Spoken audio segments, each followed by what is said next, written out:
Well, there you go. It's starting to happen, folks, and that's in Orchard Park, New York. And the Modern Eater Show continues. It is a Monday, November 23rd, and thanks for joining us. A very, very busy day. Jay and I are just running around rampant. We're getting phone calls from all of you. Please keep them coming. Hashtag safer at restaurants for sure. Big show today. Andrea Frizzi, chef, is going to be joining us from Il Posto, I believe, or his home. But Chef Frizzi is going to be joining us at 2:15. Look forward to that. Mark Whistler from Route 40, used to be called The Goods Restaurant. He's going to call us. He's got a great initiative, and here's exactly how you can help restaurant workers today. And I think that that's really what we're trying to focus on, is how can we help the great restaurant workers and staff that have been putting it all on the line for us.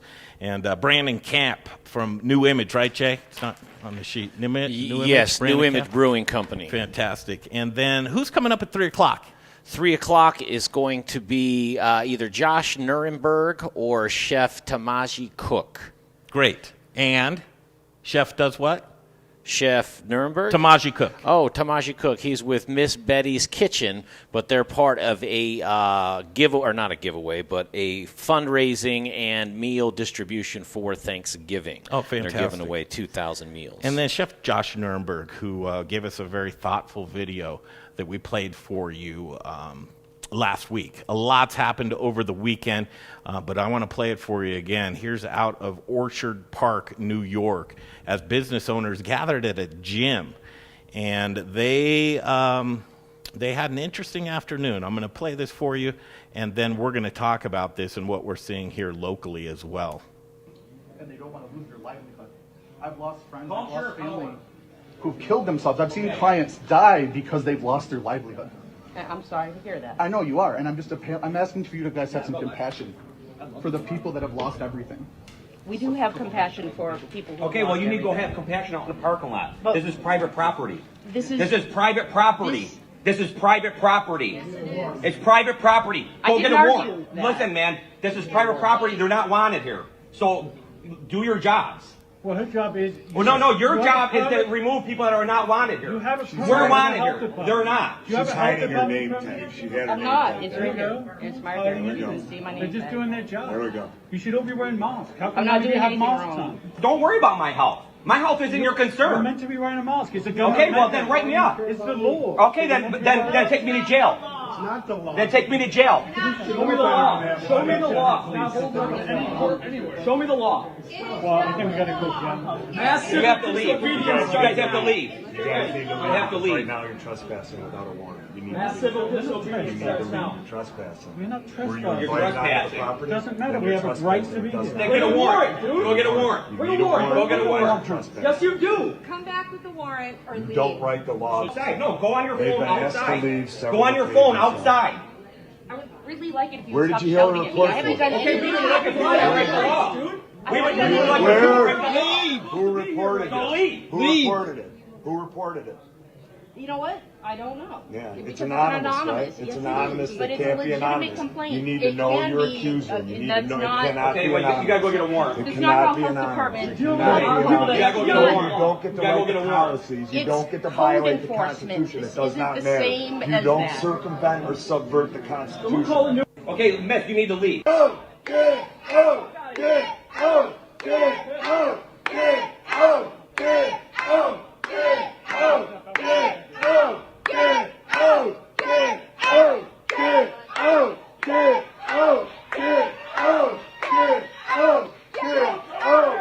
No, now they gotta get off the property. We don't need to leave. Off the property. Dude, just Off because the the Black property. Lives Matter You guys are protest, off the turn your property. head. You're not welcome here. This is a Black Lives Just Matter go. protest. You guys gotta Turn go your to the head. road. You gotta go to the road. We will not comply. We will not comply. We will not comply. We will not comply. We will not comply. This is a protest, guys. Comply. We do not have to will not disband. comply. It is a We will protest. not This is comply. a lawful We will protest. not comply. We will not comply. We will not comply. We will not comply. We will not comply. Walk them out. They We need to will leave. not comply. To the road. Comply. To the road. Okay, there it is. The video has gone viral since then. There's obviously a lot of political implications when it comes to this video. As folks were gathered, no masks were being worn, references to Black Lives Matters. Maybe not the best way to get the point across, but what I can tell you, and we're just showing it to you, that there is a lot of civil unrest right now, and business owners everywhere are trying to jockey for position to figure out what is within their constitutional rights, what can they do if their businesses are shut down, and really just seemingly no recourse right now. That was at a gym in Orchard Park, New York called Athletes Unleashed. It's a CrossFit place. They called for small business owners to get together to really just figure out what their recourse and actions can be for having their businesses shut down, similar to here in Denver as we move into the red restriction phase, and I think you're all aware of what those restrictions are.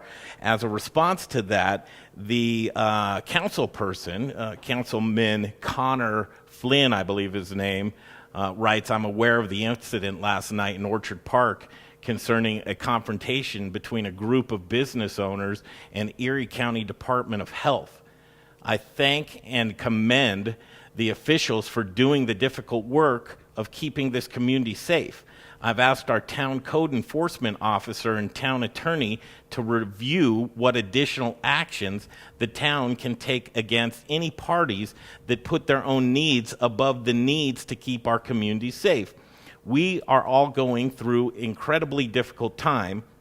The night is always darkest before the dawn, and we're in the final stretch now. This is the time for us to rally together as a community and support our own. Accordingly, I've created the Orchard Park Orange Zone business registry so residents and businesses can easily connect." And he goes on from there.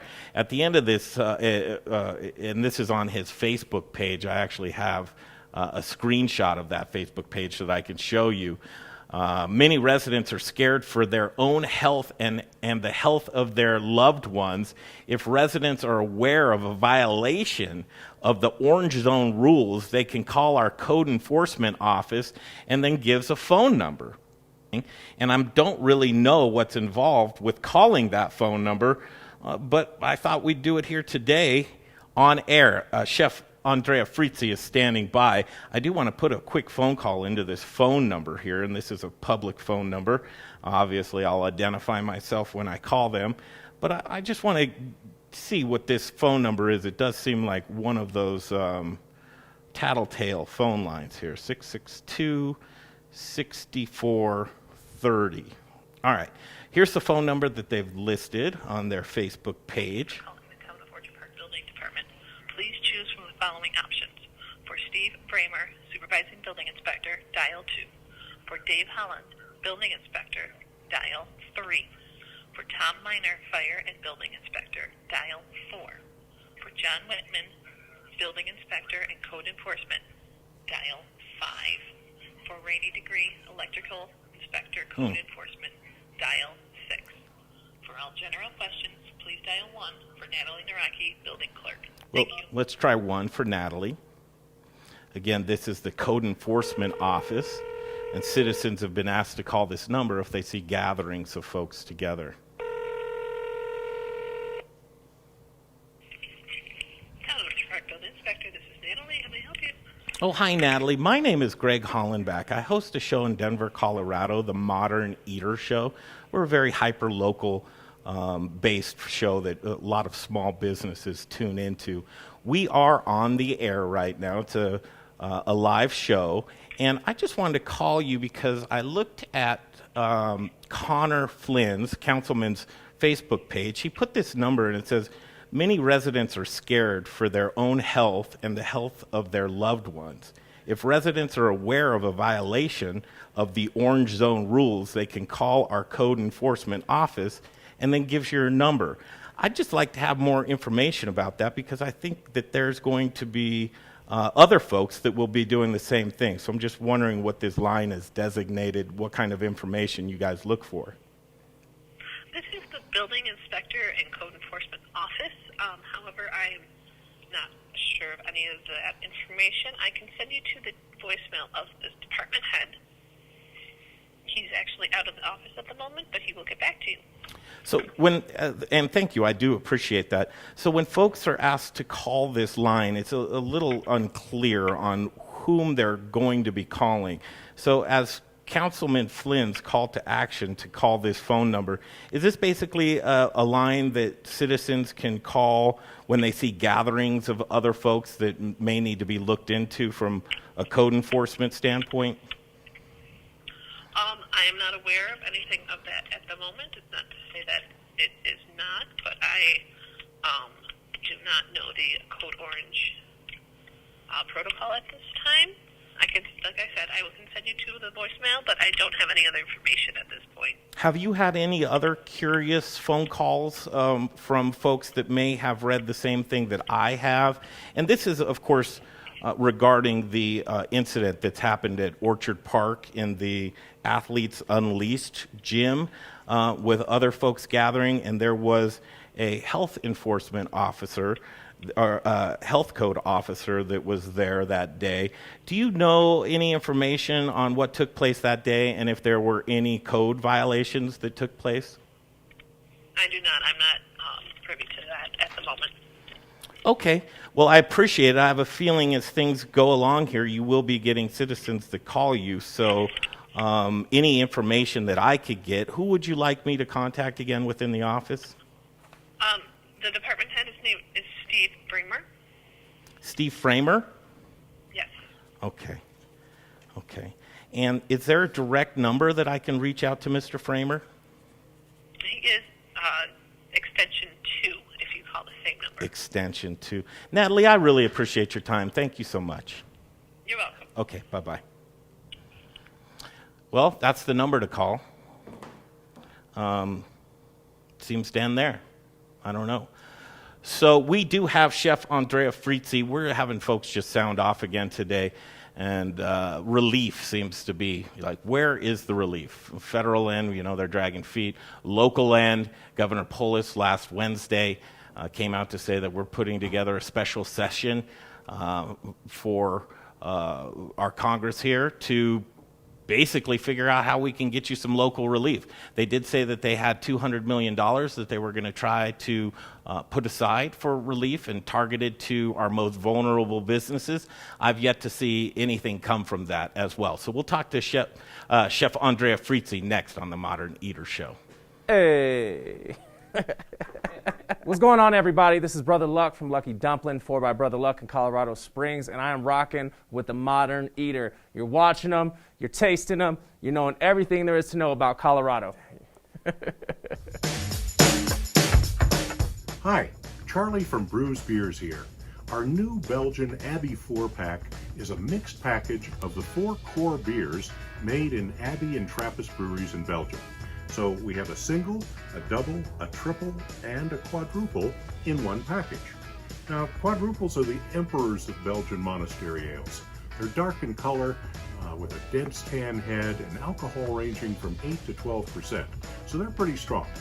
Quadruples are very rich and complex with big maltiness, spice, and flavors of raisins, cherries, and plums. Alcohol is apparent in the mouthfeel, but not overwhelming, even at 10.5% ABV. So the finish is long, complex, and dry, and they're great beers anytime, by themselves or with hearty foods.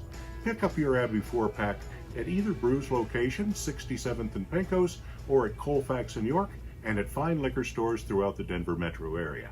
Take home some Belgian-style badassery today. Welcome to Tommyknocker Brewery here in beautiful Idaho Springs. We brew normally twice a day. Currently brew about 18 different beers. And right here's our brew kettle, steam-fired brew kettle, and we generate our steam with natural gas. We get our natural gas from Encore Energy and Brian Rizzuto. I really like working with Brian because he explains how the system works of getting your natural gas. It's not a mystery. I actually understand our energy bill.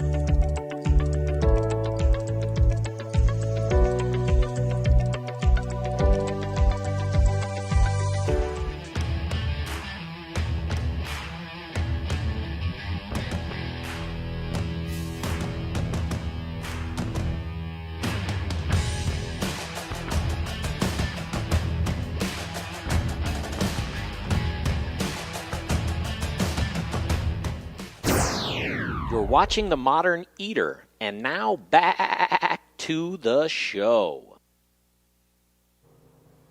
Okay, welcome back to the show. Right now is when I would usually tell you about Jeff Rourke and A-Plus Beverage Solutions. He does install the tap systems of your dreams, and he also does maintenance. 720-272-3809. I know Jeff would want me to tell you the message, and I have to tell you, this is who supports your local programming, as we're trying to do everything we can on a daily basis to get you the latest information. Jeff would just like you to know to support local. And support local restaurants, local businesses, local industry. Get out of those long lines that are doing you no good. Quit packing into those big box stores where that's the real unsafety. And go support your local businesses. That's a message from Jeff Rourke and A-Plus Beverage Solutions. Welcome back to the show. I feel like I'm rushing. I apologize. I may be all over the place, but we're getting so much information, and I am under great authority that has told me that the governor has been watching the Modern Eater show to get responses and feedback from not only you but local businesses as well. So, Governor Polis, if you're watching, thank you, first of all, and then secondly, help. We need help, okay? I don't know what to do. I'm just playing you things that are happening around the country. I can tell you there are local initiatives right now. One of them in Arapahoe County, which we'll talk about a little bit later in the program, that basically are trying to do the same thing, mobilize business owners together, small business owners together, to figure out what's within their rights right now, as really everything seems to be uncertain. So we'll go right now. His time is very valuable. It looks like he is at home, I think, but Chef Andrea Frizzi joins us right now. Thanks, Chef. How are you?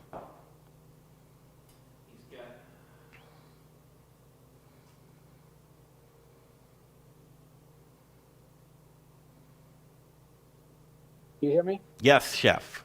How are you? Good to see your face. Good to see you. Good to see you. Well, as I always said, I'm resolute, of course. I don't like to get punched in the face again, and I did. And so, the biggest problem is when you get through all this summer and everything, and you get yourself together and you make a business from nothing again, and you feel that you're doing okay, you're doing good, and somebody else comes to you and say, no, you can't do business again. And they punch in the face and you say, okay, so if I can do business again because it's not my fault, what are you going to do for us? So he said he has a relief for us. Now, today is Monday, right? Tuesday was the announcement and nothing happened yet. And every restaurant, a lot of restaurants are closing down every day. And nothing is happening. Nothing is happening. And so the fact of the matter is, they take away our constitutional right to make a living. Now, we know Corona is a problem, but also we know restaurants are the most safe environment. We protect our customer. We are really good at it. We have our spaces. Even with 25%, we were doing okay. Some okay. The problem is they just decide to do so, and they take the rug under our feet. And there's a lot of people is very desperate. And so we talk about people getting sick. So let's talk about people losing everything. And people work all their life to do something. Now, if you close me, you need to give me money to support me because it's not our choice. And so what are you going to do? You got to do something. You need to do something. Because let me tell you, people is not happy. You're going to hear us. You're going to hear everybody. And this is not good for you and for everybody else. And also our customers are really upset about it. Our customers are really upset about the fact that we're getting treated like that. I think this is a discrimination against one single party. It's complete discrimination. And so I am mad about it. And not the fact that also we provide a safe environment for our customer and our employees. You can see our record. And restaurants are not the problem. I went to Costco a few days ago and it was a madhouse. So who's controlling Costco customer? You can go to church, you can go to the stadium, you can go to the museum. But no, we can have 15 people inside. It's completely ridiculous. Chef, you're right on the money. And, let's face it, we're all law-abiding people. We wear our masks. We play by the rules. You do all of the things. They say shut down service at 10 o'clock, shut down alcohol at 10 o'clock, you'll shut it down. Shut down at 8 p.m., you'll shut it down. You'll continually do the things that they ask you to do. Now, you're visibly getting frustrated. And how could you not? As a small business owner, you're seeing the restrictions tighten as your business is suffocating. And I don't know what your financial situation is, but I'm assuming as a small business owner, you're left to depleting what funds that you do have and maybe looking at how you look into your personal funds to keep yourself afloat right now, which is absolutely ridiculous to expect that you might go into personal debt at this point in time. You're completely correct. If you're shut down, there should be help or relief. There hasn't been. These are the same people for months and months that we've been looking at their political ads to put them to the forefront of the communities in hopes that they would help us out, and here we are. There's just no help. As we enter Thanksgiving week here, renownedly a big family holiday and a great shopping holiday, and I can imagine Black Friday will pack people in as these large big boxes have the push to be able to stay open and to market to the masses for great big deals to come in and flood their stores. They will be packed.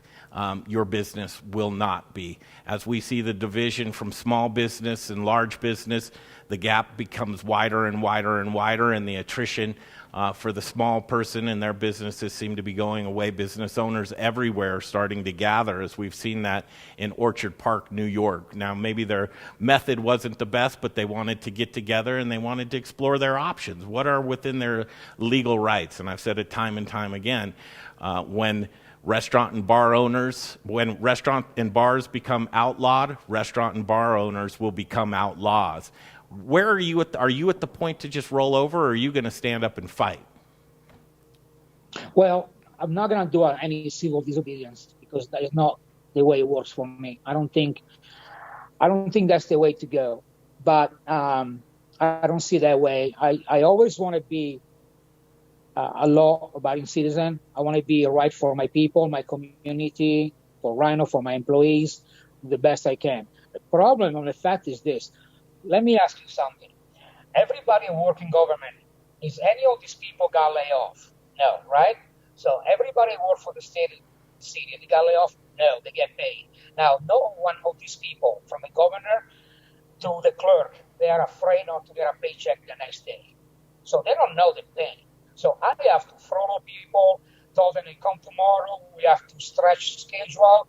We have to do all kinds of things to make sure that we are open again when everything reopen and be valuable for the community and for us and for our work. You know, my problem is my staff, and I have to tell them I can't have you for 3 weeks, and they say, well, my unemployment runs out because we're now in the summer. I mean, what are you gonna do? And what are you gonna? You just throw us in the fire without anything, and you just told us to be nice, to be quiet, to do this, and we're gonna help you, but it's no help. We're gonna remember this. We will remember what you're doing to us. And you know what? Restaurant business, bar business, small business, we are a casualty of everything all the time. We don't have enough strength. The Restaurant Association does as much as they can, but they can't do nothing. Every time they appeal on all against us, they try, but they can't succeed. We cannot succeed in anything. We don't have power because they know that one way or the other, we're going to figure it out. Now, there are people that are getting sick. Bunch of it. I have friends that are nurses and doctors, and I know. But the fact is, you can't do this without supporting us. If you can support us, you gotta let us do business. If you can do so, give us money. You can't do the other way around. It doesn't work like that. You can't destroy our entire community. There was an article in the Voice World today of many restaurant closed. Friends of mine, they put all their, that family to invest in their places. Like $400,000, and they lost everything. What are you gonna do, Paulus? Hancock is worthless, and so I actually like Paulus. I think he did the best he could, but I think political pressure went to him, and he had no choice. Because I talked to someone yesterday from the Liquor Distributor Association, and the governor actually said to them, "Will not go below 25%." Clearly, he got pressure from the mayor and his city councils, and that's what happened. Now, where is the money?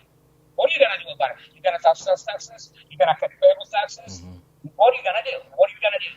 Yeah. Your audio's not the best right now. Maybe you can lean in, well, just with this couple of last questions, and your frustration is very visible, Chef, and rightfully so. We're in a hurry up. I work every day. I work, smile, do my things, say hi, cook, whatever I gotta do, talk to my staff, cook meal for them. I do whatever I gotta do. But I am utterly pissed off. Yeah. Lean in when you speak, if you would, Chef. I'd appreciate it. So take this opportunity right now, and we have a captive ear for folks that are industry leaders and even bureaucrats and politicians, hopefully Governor Polis. But speak directly to Governor Polis. And again, you're in this situation to where I believe he would tell you, just hang on, Chef Frizzi. There's a vaccine coming. We've got relief coming. We're working with Washington on a federal level as well to figure out what this package is. It's held up. Just hang on a little bit longer, Chef. What do you have to say to those bureaucrats and politicians? Well, first of all, they're very quiet about it. After Tuesday, we don't hear nothing about it, anything. Second thing, Polis, you are a businessman. You understand what it is. Now, we are not the case. You can check every data. We are not the one that spread this virus. And by the way, when you send people home at 8 o'clock drinking, guess where they're going to go? They're going to go home drinking. I live in a loft where a lot of young people live in every weekend. Everybody come up and they party up here because they can go to bars. And by the way, if you go to bars, the world wells are up. You do not get together with people. You get spread out, you get set, you get sanitized, you get control. Every one of my friends does very good job. Now, for some reason, the idiocy of think that we are the one that you destroy an entire community that affects so many people, from the bread maker, from the produce guy, from the box, everybody is idiotic. But if you do so, because you have to, I understand, but you support it financially. You got to find a way.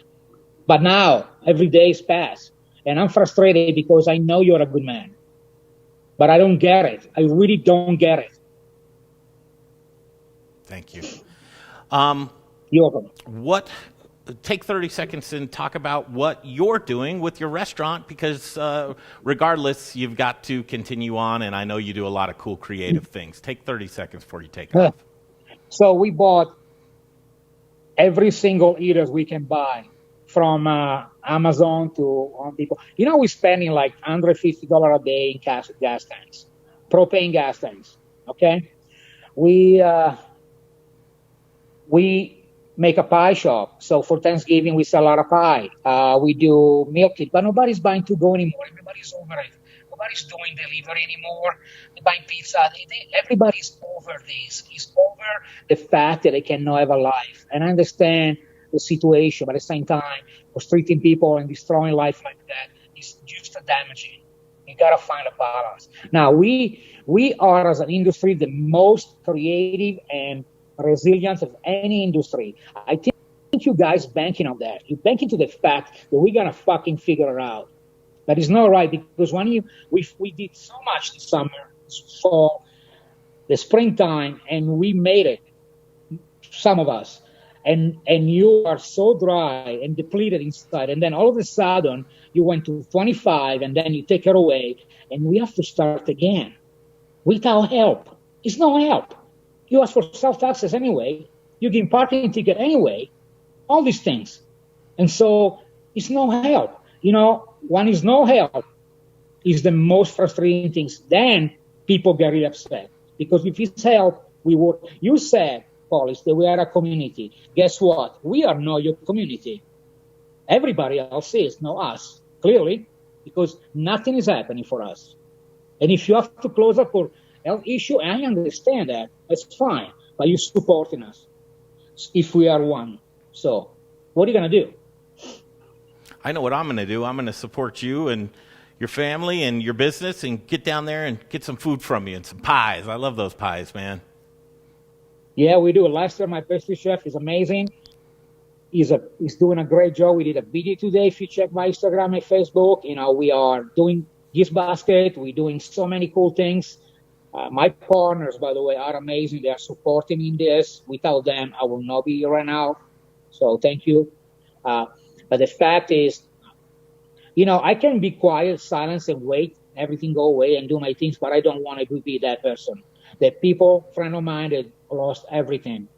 They moved back to Wisconsin, lost the idea, lost the dream, and they just got left alone. The point of the matter is, I understand this is a problem.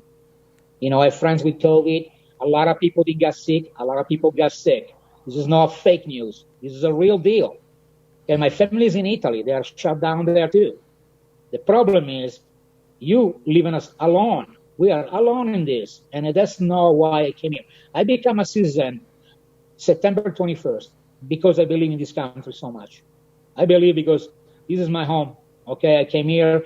This place made me who I am. Give me the opportunity to make a dream come true. Right now, it's become something else. And we are alone, the American dream. Mm-hmm. So you got to do something. I pray to you. You need to do something for us and stand up for us too. You have to also talk to us instead of talk about everything else. I want you to get up, go in front of the TV and talk to us, our community. That's it. Well said, Chef, as always. You're welcome. Keep kicking. We'll see you soon. And You know that. Like you said, it'll be okay. My friend Matt Cable called me the Dragon Slayer because I fucking slay the dragon all the time. I don't really care. I will yell to him and to Hancock anytime until they do something about it. What's Because interesting? this is not right. I don't like what something is not right. Yeah. I don't like injustice. This is injustice. Yeah. There are a lot of injustice in this planet that I freaking hate. This is an injustice.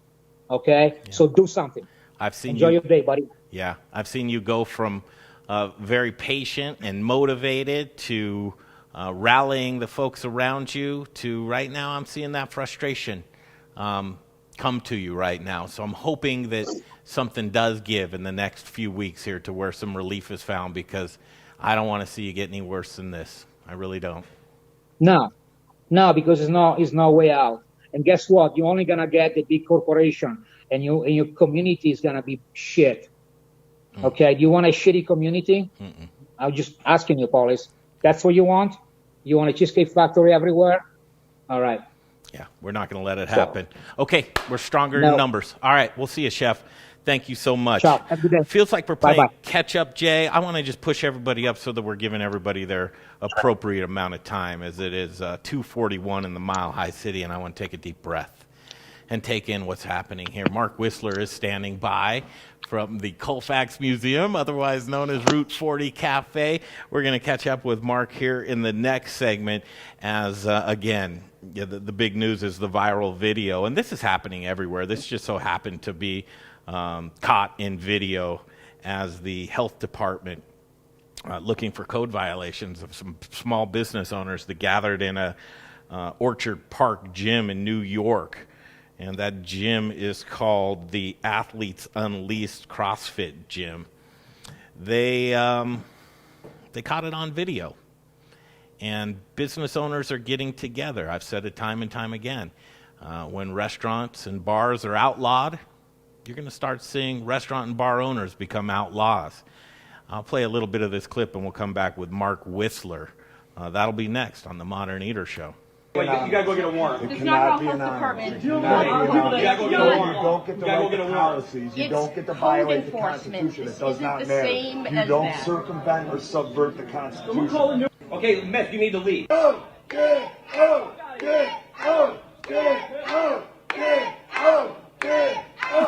love the laugh. Like right now? Yeah. Hey, everybody, it's Kyle Mendenhall. I'm talking with my good friends from the Modern Eaters Show.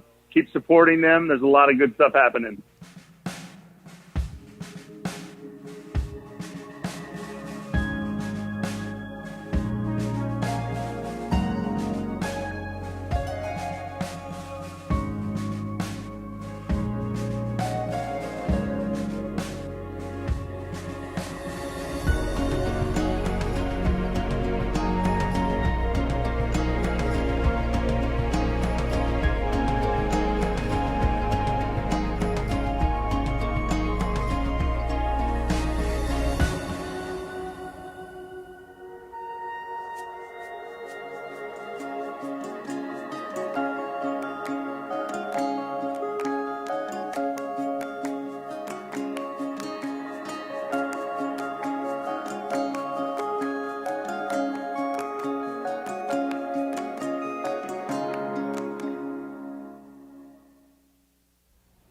We started Meridian Spirits because we love the way that spirits and cocktails can bring people together to socialize, to bond, to have conversations.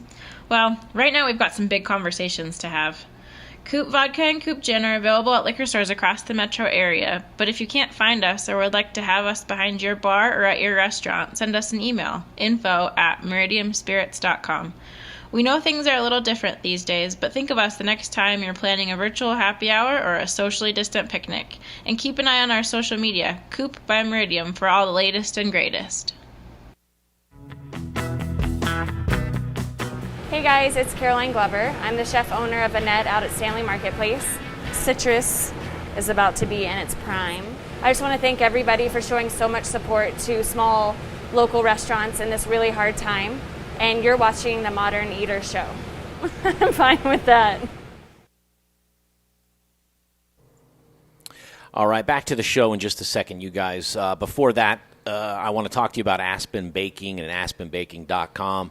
Our good friend Jeff Nations over there would want more than anybody in the city for the Modern Eater to tell you on his behalf, support small business. You know, that's exactly what he is and what he's been doing since the mid-'90s. And aside from fresh bread and the normal, read I do for him, it's more of a serious tone and a think about the community type of day. So aspenbaking.com.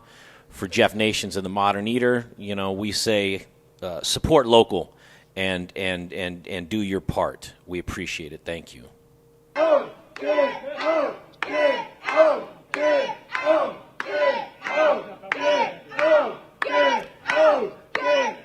There it is, a video of business owners lashing out at a health inspector in Orchard Park, New York, when they had a private gathering of small business owners that got together, and there's a lot that's going on up there. It's starting to come together as small business owners are just basically gathering in communities to figure out what's within their rights, what's happening, what can they do, how can they navigate moving forward with such suffocating restrictions.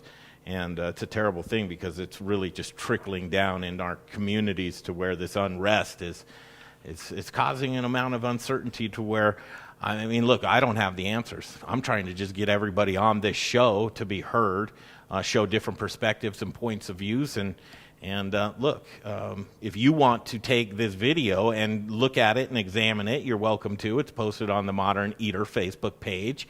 Comments from the stream today, I appreciate. Deanna Johnson. What are we supposed to do? I'm going to lose my business and home. Those are the things that keep me up until the wee hours of the morning and wake me up very early in the day to keep on going and getting this programming for you. Under great authority, the Governor Polis does tune into the Modern Eater Show to get local community feedback. So every share and like on this content, getting it out into the communities is very much appreciated, and we're thankful for that. Also, Ruby on the stream says, will you please share info about the Angel Relief Fund? Miss Rebecca Berry, thank you so much for posting that information on the Modern Eater stream today. If you're watching this from any other Facebook page or source like YouTube or Periscope or Twitter, please head over to the Modern Eaters Facebook page, click on the stream, and there's that very important information from the Angel Relief Fund.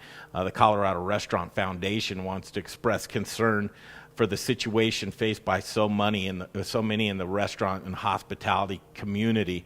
There's information on how they can help you out to access some funds for housing and mental health, transportation, child assistance, and more. So we'll get you that information and post an official link on the Modern Eater Facebook page.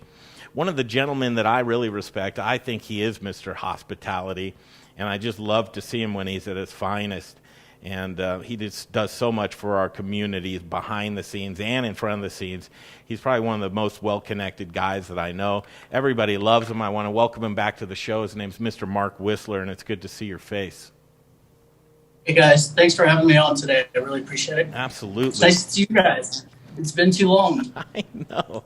We do all of the video connections, and I'm usually used to being saddled up there at the bar off of Josephine and Colfax, that long, sprawling bar, and the patio that I love, and the community that you've built around it, as it's really just seemingly been decimated by COVID. And I know that we will rebuild, and you'll be back to doing the great things that you do within the community as well. But right now, I want to set you up for this, because you put out an email that I really fell in love with, and it says, here's exactly how you can help restaurant workers today, and it's not donating money. This is great. I'm going to hand it over to you. But first of all, where did you come up with this idea, and what is it, Mark Whistler? Cool. So, in a nutshell, our industry has just been devastated, and there's a lot of people out of work, including, a big portion of our staff, a lot of other staffs. I've heard from other restaurant owners. I was speaking to a restaurant owner the other day, and he was like, I got to go furlough 17 people right now. This is the last thing I want to do. And he was just devastated that he was going to have this conversation with his staff.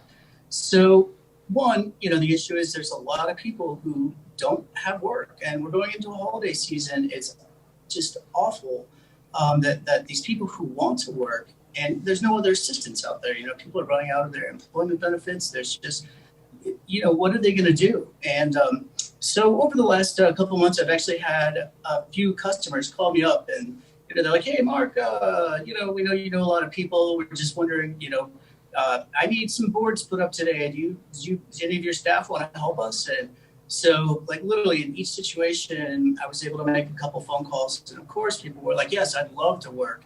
And so they just went over and helped for a couple hours and got paid cash. And I realized that in our neighborhood, in our community, and I think in all communities, there's probably a lot of people with a little bit of expendable income who need some help around the house, or maybe they have a small business that needs some filing, something like that.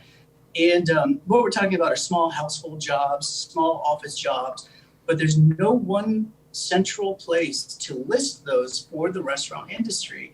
And my thought was, if we can create that repository, that bulletin board where those jobs are listed, those small neighborhood, done in one day, one-off, easy cash jobs, and we can actually put them in one place, we can connect people in the restaurant industry to those jobs during this time and hopefully help them get through. And this is something that, basically it's a jobs forum for small household jobs and small business jobs, to connect those jobs to people in the restaurant industry who need a job today, and they need to get paid cash today too. Mm-hmm.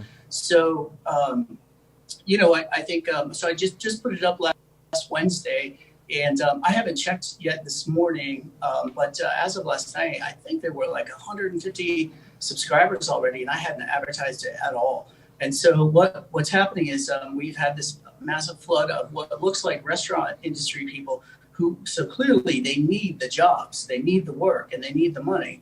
And now, as starting yesterday, I wanted to get a little traction first. And then starting yesterday, I sent out that email, and now we're really going out to our neighborhoods, and we're having a direct call to action to ask people to please post their little jobs. And, whether that's raking leaves or, painting the house, or, hopefully restaurant workers have a lot of skills, and there's a lot of out-of-work cooks, a lot of out-of-work chefs who could help prepare meals. There's a whole bunch of just amazingness sitting out there if people want to tap into it. And I don't think any restaurant workers are super greedy at this time. I think most people would be happy with, $15, $20 an hour, and they can help a lot of people in the community get stuff done around their homes that they haven't been able to do in a while. So that's the entire goal. And so right now, all throughout this week, we'll be going out for a direct call to action to find those jobs and get people to put those jobs on the bulletin board. And then hopefully, we take nothing. There's no charge or commission for us at all. We don't want anything from it at all other than to help people in our industry. So once those jobs start to show up, we'd like to see it just kind of run itself. And the people who need jobs just connect directly with the people who are offering jobs through the bulletin board. There's really no assistance needed on our part. And hopefully it'll be a great community resource. But I think the bottom line is we have to figure out something. I mean, there's no help in sight. Congress has, for lack of a better phrase, perhaps potentially crawled up its own ass.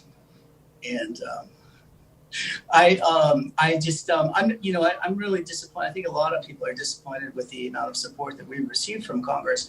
And at the end of the day, what we've really begun to see, and actions speak a lot louder than words, is that both sides, Democrats and Republicans in Congress, have no interest in truly helping the American public unless it serves them first.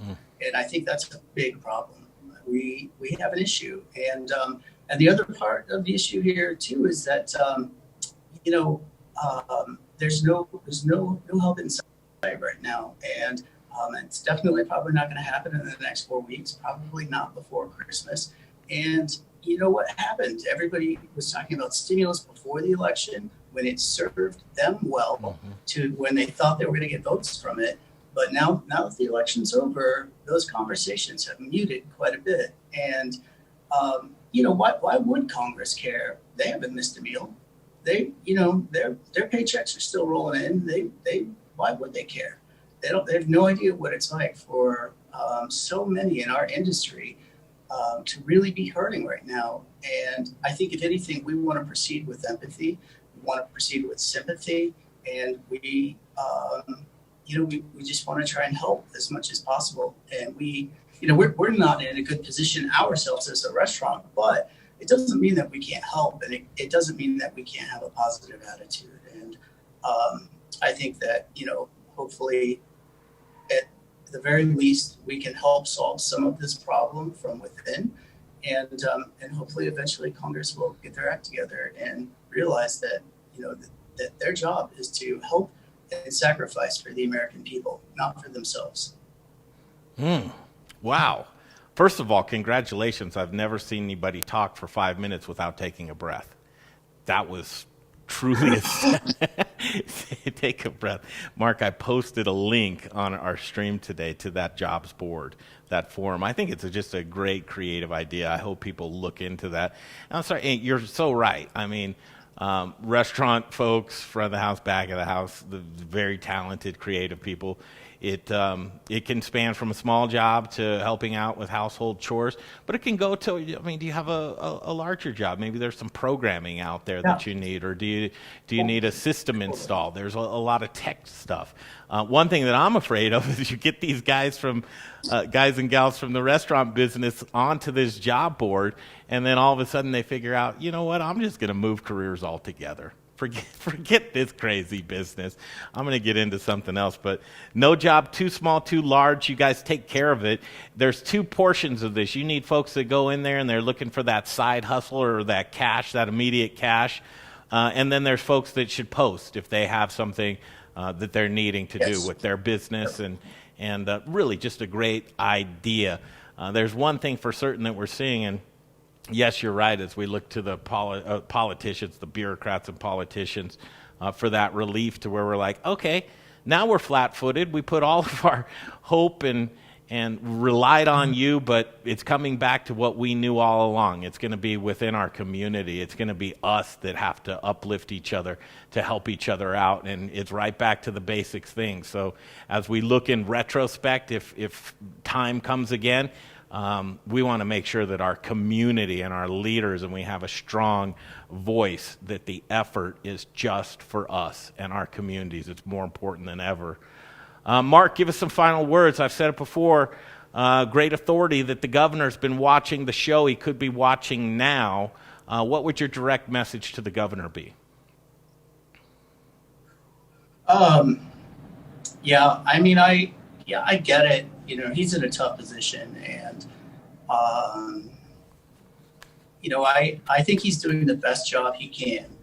But I think it's just the most important thing right now is empathy. And for every action, there's a reaction. And if we're going to curb or if we're going to hinder the possibility of small businesses doing business, then we need to provide some type of assistance or some type of situation where they're able to make up for that. And that needs to happen today, not the third week of December, not the second week of January, not the fourth week of February. It needs to happen today. And so that I think the issue here is that government can take away very easily, but it seems to be very lethargic in putting back. And that's the problem. We need to solve that issue. And I think I applaud the governor in many ways. He's done the best job he possibly can. But we need to understand it's easy to take away. And if the situation is it's much more lethargic to put back, there's a lot of people who are going to get hurt in the meantime. So I think we need to be conscious of that with any decision that we make. Thank you. Give us 30 seconds on what's happening at Route 40 Cafe, Mark. Cool. Yeah. So we have a new takeout program. We have amazing Cubano sandwiches. We have Impossible Burgers, taquitos. Those feature Rocalitas tortillas. And we also have Thanksgiving meals for pickup. And if anybody would like to check those out, please go to Route 40 Cafe /Thanksgiving. And then we also have a pay it forward option where if you want to just help out somebody else in our community or in the Denver community, you can actually pay for a meal and we'll deliver it to a family on Thanksgiving Day. So if anybody would like to pay it forward and donate to another family, that option is there, and we appreciate it, and they appreciate it too, and we appreciate you guys very much. Rock and roll. Love you, Mark. We'll catch up soon. If I don't see you before Thanksgiving, have yourself a happy Thanksgiving in any way that you can find that peace. Go ahead. Yeah. You guys too. Thank you again for having me on, and Greg, say hi to your mama for me. I will. I wish you could probably do it right now. I'm sure she's watching. Hi, Pat. Okay, thank you. That's Mark Whistler, formerly known as The Goods, now known as Route 40 Cafe. Wait till you get in there, and check it out. It is such a cool place with the memorabilia from Colfax. It just overflows hanging on the walls in Route 40 Cafe. And it's just such a cool place to be. Great vibe. I can't wait. Get the hummus. Yeah, can't wait till I don't even think he has the hummus anymore. Do you have the hummus, Mark? No. No. We can make it. I know you can. Oh. You got a simplified menu. The grab and go is cool. Thank you, brother, and get a Thanksgiving dinner from Mark Whistler. I know that you'll make that just an awesome dinner for whomever orders that. Okay, that's Mark Whistler. We're gonna move on. Take a break. Brandon Cap is going to be coming up. New Image Brewing Company, and Brandon reached out. I've been asking people, and you can do it too. Reach out to us, whether it's if you're personal friends with me on Facebook, DM me. There's nobody that I don't answer. If the Modern Eater, DM us on the Modern Eater, our Instagram. There's many ways to get at us. You can also email us, themoderneater@gmail.com. We want to sound off. We want to get business owners together. You look at it. If you're in Orchard Park, New York, and business owners get together to have this same type of conversation, which we're doing it through the Modern Eater show and Zoom calls. But if you're gathered together with business owners, you're going to have people, private citizens, that have the ability to call a phone number to drop the dime on you for gathering and talking. That's where we're at right now. What are we learning from all of this? You stay tuned. Brandon's up next on the Modern Eater show. Hi. I'm Amber with Strohauer Farms, and I'm just here to remind you that the best potatoes are grown here in Colorado. Goodness elevated. Thanks for watching the Modern Eater Show. Hey, Zach Ryder here, Colorado Mills Sunflower Products out of Lamar, Colorado. Your only local source, grown from a local crop to produce a local oil for local chefs. You can find it at Shamrock Foods, What Chefs Want, Seattle Fish Company. Let me try it one more time, then we'll see. Hey, restaurants, we're glad you're reopening. From Colorado Mills Sunflower Oil, we'll see you soon. First, we partner with the best farmers in the world, and then we tell them, we will take it all. Process whole spices daily, blend custom spices to order, keep it fresh, safe, and flavorful, all so that you can get back to doing what you do best. So whether you're a restaurant, a food manufacturer, or an at-home cook, be sure to visit The Spice Guy at www.thespiceguyco.com. Hey Modern Eater fans, I'm Don Trobo with the Annex by Ardent Mills, and I just wanted to give you a heads up about some of the great things we've got going on locally in the state. We're headquartered right here, and we're working with farmers in the San Luis Valley to bring you amazing Colorado quinoa. It's just like the South American stuff, but grown locally. We've got transitional wheat flour that's grown by farmers in Colorado and surrounding states who are in the process of turning their fields into organic. So we're taking that transitional wheat and turning it into flour, and now it's available for you to cook and bake with. And last but not least, we're now cleaning grain berries in Denver. So things like spelt or wheat berries or pearl barley, those are things that we're now doing right here locally and are available to you. Can't wait to share it with you. Hi, I'm Jeff Nations from Aspen Baking Company. It's really important right now to support local. That's why I support the Modern Eater. Now, back to the show.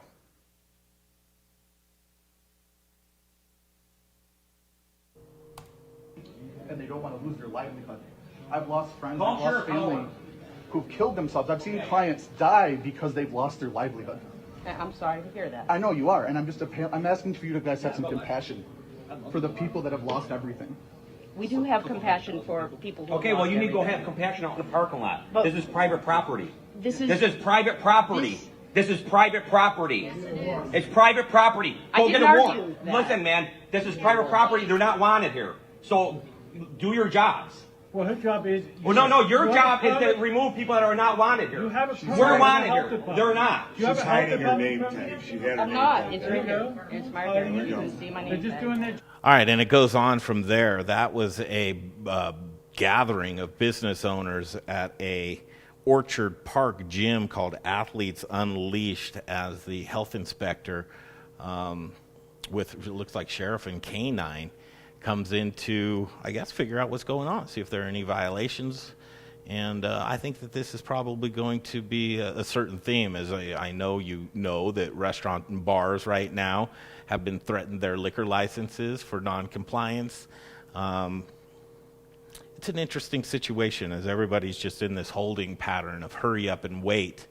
And as restaurant and bar owners are trying to just jockey for position and figure out, well, what is within our rights. And obviously gathering right now has been frowned upon, so you're seeing this more and more. It's taking place underground, and email threads are being, Facebook groups are being made, and people are just figuring out a way to be able to communicate with one another. The frustration seems to be a theme as we enter into this very busy shopping and holiday week, where you know just as well as I do, the big box stores and grocery stores will be flooded with people.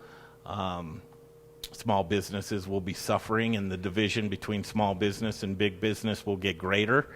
And it's very difficult to sit by and just idly wait for the government and bureaucrats to hand out any kind of relief money.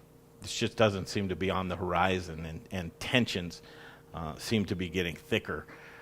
I can tell you, the Modern Eater Show, we wish we were doing what we do best, and that's highlighting our community, the farmers, the ranchers, our agriculture, our purveyors, our product makers, the fine men and women of this community that make up what is the food chain in the service industry. And that's really what we want to do. This is not a political show.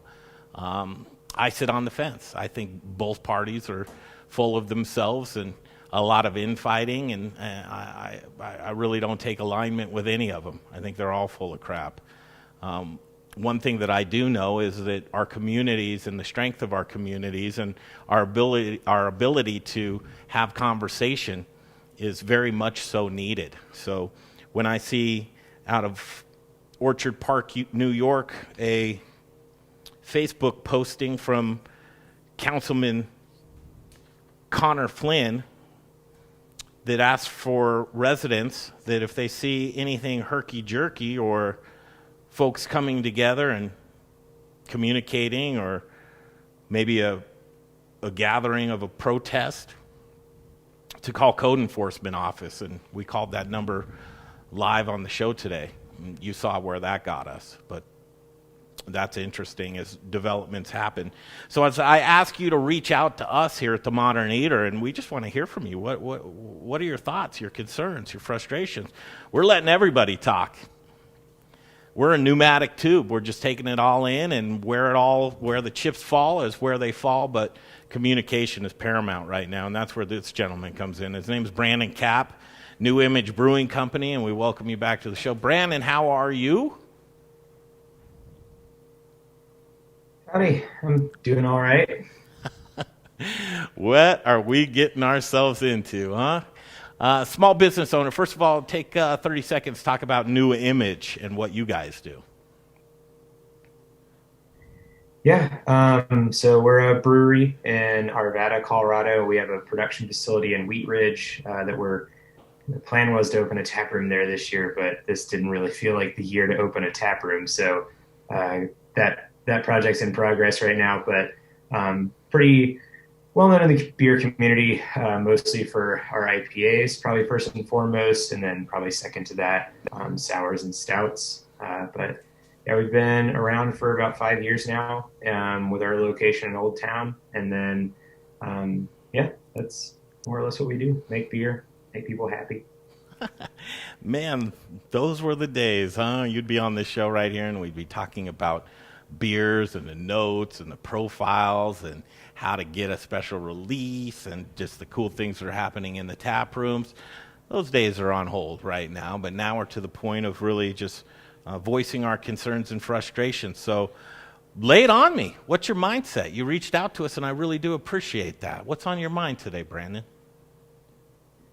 Well, in the context of sort of the question you'd pose online was just, are people willing to share kind of their frustrations? It seems like a time where it's a little bit of a, risk to potentially stick your neck out there and express any negative feelings about how things are being handled. And it's definitely not something that you feel super comfortable necessarily speaking your mind on. But I think over the last 8 months or however long this has been going on at this point, at the beginning, like, things were pretty crazy and haphazard. Stuff was rushed and inelegant, but that was all understandable given the circumstances.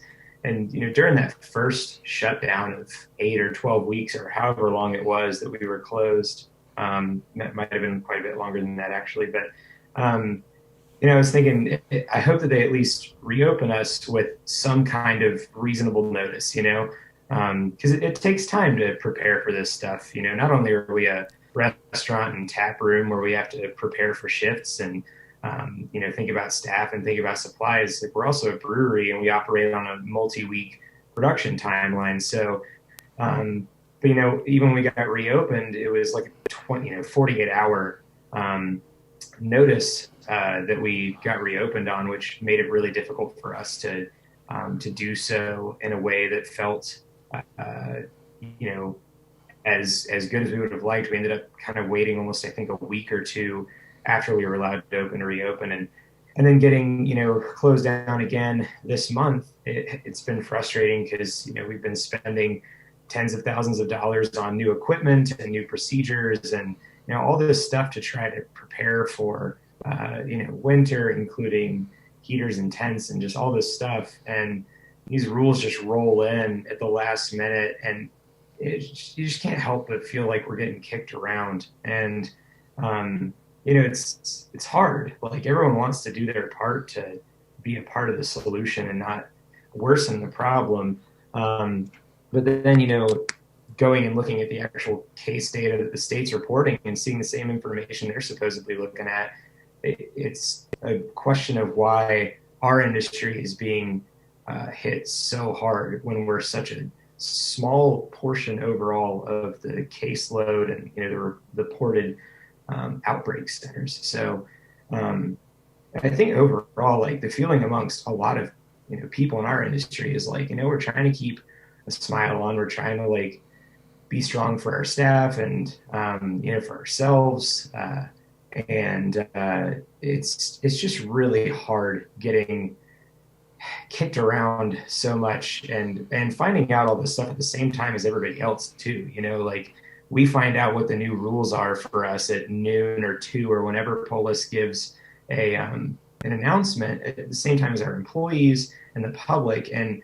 immediately I get panic text messages from staff and from all these people asking me questions that I have no more answers to than they do. And it just feels so frustrating that it just all keeps changing so on a dime and so haphazardly and without any real thoughtful explanation to us as to how it is that closing us down is moving the needle at all, when by their own reporting it would appear that corrections facilities, inpatient care, and schools account for 80% of the load.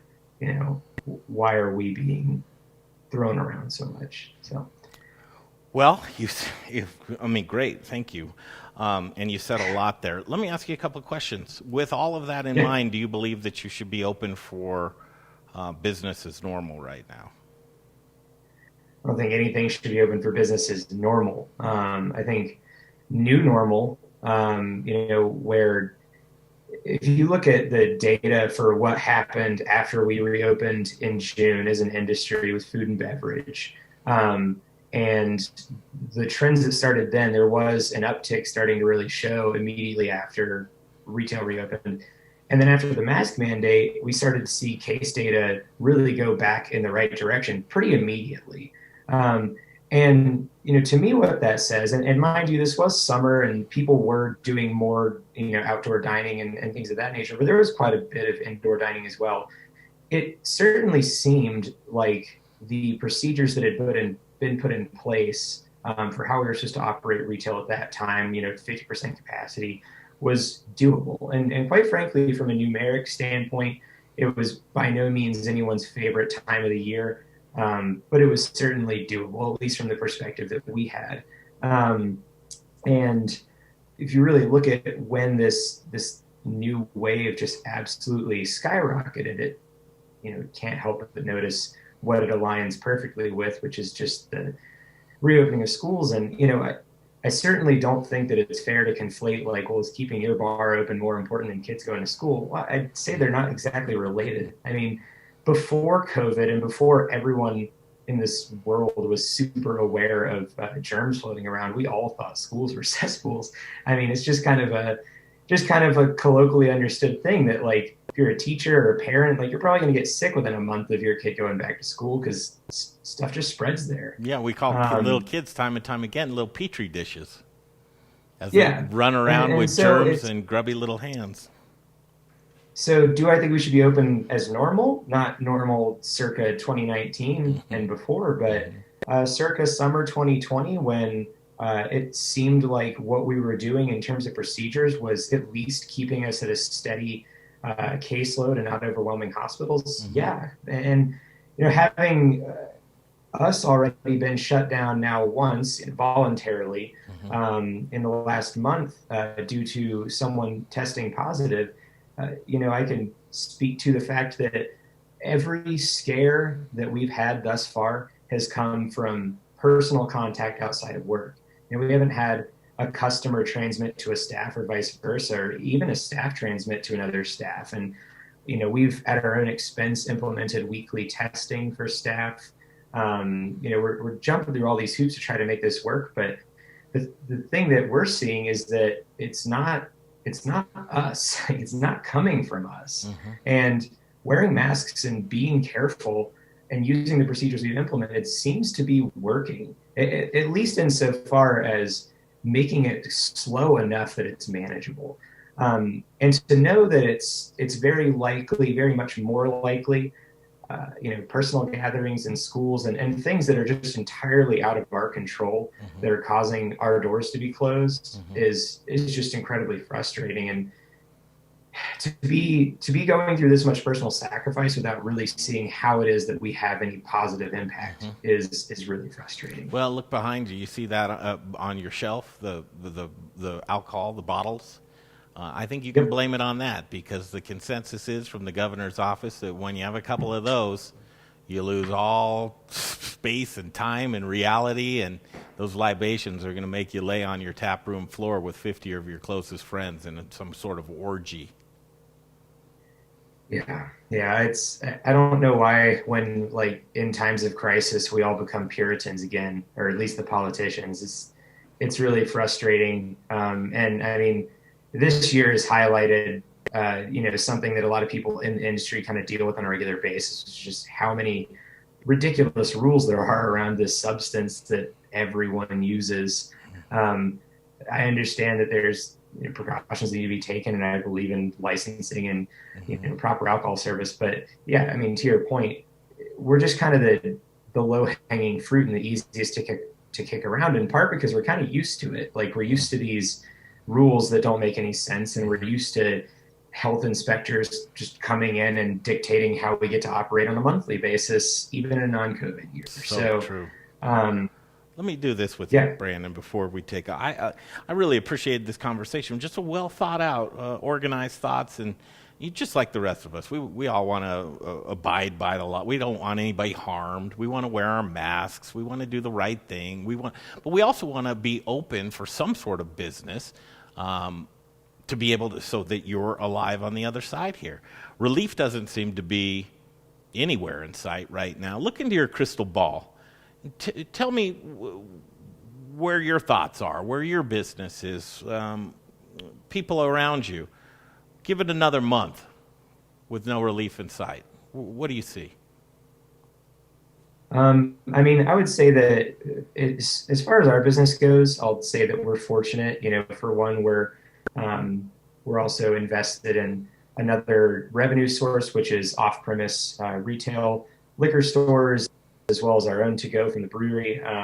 That's been a huge blessing for us, the ability to maintain off-premise sales in a way that I definitely know that bars and restaurants just don't have a comparable revenue source like that. So, for us, it's really been doable. It's come with a lot of sacrifices, and it's certainly been difficult to keep morale going for the staff. We have people that used to all be day shift 5 days a week working night shift, day shift rotations now, and staff separated, and all these rules about what we can and can't do. I'm talking about how about your demeanor? How about getting through these holidays and saying, and you'll see it. You'll see on the news. You'll see big box stores jammed with shoppers and trying to create social distancing. You'll see grocery stores with frantic shoppers as well, looking for things. And you'll see small businesses with stifling regulations as the attrition continues. Westward publishing that sobering article that was just a list of closed restaurant and bars as the list continue. What about you personally, when you see these things happening around you and just that uncontrollable feeling? Where do you think your mindset will be in about a month? It's hard to say. There's so much going on outside of just, the struggles we have with our business. The political climate is insane right now. For me personally, like, as much as it sucks to have my business closed, I'm honestly more paranoid about having gyms closed, just because it's getting cold outside, and exercise is one of my main outlets to keep me sane. So, trying to figure out how to augment that is a challenge. But I do think that in a bigger, more general sense, for people in our industry, the upcoming months are going to be impossible. I feel like scrolling through social media, so many of my peers and friends are posting that they're temporarily closed because a staff member tested positive. That was us 2 weeks ago. And despite all of the procedures that we put in place to try to prevent this, it's ultimately completely out of our control. And I could beg my staff to not go home for Thanksgiving, to not do Friendsgivings, to just isolate and just help us get through this. But ultimately, like, what's the motivator for them? They get paid either way. So someone's going to bring it back, and we're going to get closed again, and that's going to happen to a ton of people. And I think we're going to see a lot of frustration extending from, and honestly, I think this is probably one of the only things that I'll say is legitimately flawed in how this is being handled, is we are at risk because of things that our staff do outside of the workplace. And we have no means of not only regulating what they do outside the workplace, we're not even allowed to dictate that there's any sort of procedure for them to come back to the workplace after having participated in whatever it is they choose. We're obligated to accept them back to work regardless. And so we're defenseless. And, if we could just have some sort of means of protecting ourselves, it would be totally different. So I don't know. There is no crystal ball. I mean, I don't have any weekend plans. I don't have any afternoon plans. I just wake up and roll with the punches every day. And it's pretty much been that way since March, and it's tough. Mm-hmm. Hey, I have a tremendous amount of respect for you. Thanks for coming on, speaking your opinion. Absolutely. I really appreciate that. What I want to do, Jay, is Tajahi Cooke's going to come up, and I want to end the show on a very positive note. Josh Nurenberg's going to come up next, if we could. Yep. While I have you here, Brandon, and then we'll say goodbye. Josh Nurenberg, he's a chef in Grand Junction, Colorado. I don't know if you're familiar with Josh or not. He's one of the most respected guys that I know. He's actually standing by there. I want to play a video. You'll hear the audio. You won't see the video. Our viewers will see the video as well. Josh sent me this last Friday. And just a very mindful person. He's seeing things from every aspect in the business right now. He's had COVID. He's had a staff member have COVID as well. He believes in his staff and protecting his staff and the community and business as well. This was what Josh had to say, and then Josh will be coming up next in the next segment to kind of do housekeeping because I don't do Josh justice at all. Chef Josh Nurenberg will be up next. You listen to this if you would, Brandon, and then we'll bid you good day after this. But here's what Chef Josh Nurenberg had to say. Hey everybody, it's Josh Nurenberg from Bin 707 Food Bar, Ben Burger, and Taco Party here in Grand Junction. At this point in the year in COVID, in our response, our pivots, everything else we've done, I've finally just come to the realization that whatever happens with our business, I am no longer in control of whether or not we stay in business. The only thing that I'm in control of at this point is the safety of my staff, our friends, family, and our community. Because of that, I believe that shutting down dining rooms is probably the best thing that we could collectively do to keep our staff safe. We have major labor issues. We have major problems within the restaurant industry. COVID has exemplified those. Our ability to take care of our own is greatly diminished by inviting our guests, healthy or not, into our dining rooms, allowing them to take off their masks and conduct their business. This is not the position that I want to be in, but I believe that I'm able to continue operating with outside dining, our greenhouses, parklets, heated rooms, heated patios, takeout and delivery in a safer fashion than I am with my dining room open to the public. Here in Mesa County, we have a 50% occupancy variance, which allows us to continue operating our dining rooms open. And our dining room is open for business, and it's the part of our operation that keeps me up at night, makes me lose sleep over being able to control our future. Thanks for listening, everybody. Oh, I love that, gentleman. Brandon, that's Chef Josh Nurenberg. If you ever get an opportunity to talk with Josh, I think you'd really appreciate that. You stick around. Here's what I'd like to ask you and everybody else that's watching this right now. It's not often that we get to catch up with Josh. He has been kind of underground for the past couple of months, only because he said that he's just had a hard time recovering from COVID and has some very interesting things that he would like to share with us. Please share this stream. Please reach out and call your friends and family. This needs to be heard, and he's standing by now. But next is Chef Josh Nurenberg on The Modern Eater Show. Hey, you guys, Jay here with The Modern Eater Show. Thanks for watching. Don't forget about our YouTube and Instagram channels. A lot of killer content over there. Throw us a subscribe on YouTube. Throw us a follow on Instagram. And thank you for supporting TME. We couldn't do this without our amazing sponsors, so let's check them out right now. Very proud to be part of the Modern Eater, and chefs, restaurant owners, any food service operators. You know, I know right now that delivery and carry out is bigger than ever, and we got you covered. Cambro has a full line of delivery and carry out items. More economical options are expanded polypropylene or EPP, nice insulated container. The ProCard Ultra is really versatile. It's a great unit because you can actually store cold products down here, hot products up here. It's all 120. There's no refrigeration worries. It's all thermodynamics. Just let us know what your food service challenges are, what it is we can do to help you out, and there isn't anything that we can't do for you. So hope to see you over here at our facility in Park Hill soon, and stay safe. Go home. I stripped down to my skivvies. All right, here we go. I got it. Hey, everybody. Steve Gould from Golden Moon Distillery and Golden Moon Speakeasy. When I get my cocktails to go from Golden Moon Speakeasy, I go home, I kick back, and I watch The Modern Eater. Skivvies. Hey, I'm a Marine. It's skivvies, man. Not health department. You don't get to write the policies. You don't get to violate the Constitution. It does not matter. You don't circumvent or subvert the Constitution. Okay, Miss, you need to leave.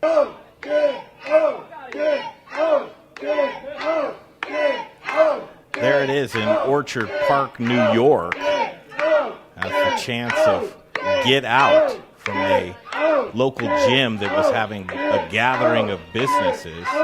And the health department inspector paid him a visit. And that was the end result. If you'd like to see that full video, it's on the Modern Eater Facebook page. In the meantime and in between time, we played a video of this gentleman. His name is Chef Josh Nurenberg from Bin 707 Food Bar, Taco Party Grand Junction, and Bin Burger. Welcome back to the Modern Eater Show, Chef. Well, thanks for having me. How you guys doing?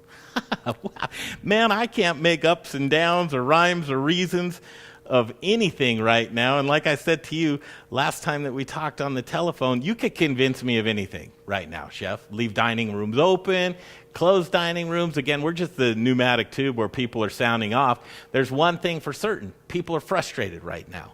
And the answers aren't there, and the community seems to be kind of divided. And you see business owners gathering in Orchard Park, New York, and that's being frowned upon as well, not able to gather and communicate ideas with each other. So we're just trying to do that, communicate some ideas with each other here on the Modern Eater Show. And thank you for taking time so that we could have a conversation here today. So at first blush, what are we seeing right now, Chef? Man, I don't know what to tell you. Every day is a different day. We've all been pivoting for months, and it's just, I think all of us are a little scared right now. We've got the beauty of having a kind of nice weather this last weekend, but as soon as it gets cold, everyone's in trouble. And we're running out of help. We're running out of relief. It's far, far past time that we should have seen some relief.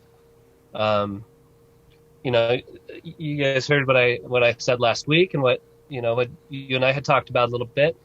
I think this is all caused by this lack of a top-down approach in addressing how we battle coronavirus. It's this bottom-up approach, and as soon as it goes bottom-up, it gets political. Then you're talking about local ordinances and governors undermining state, undermining federal, etc.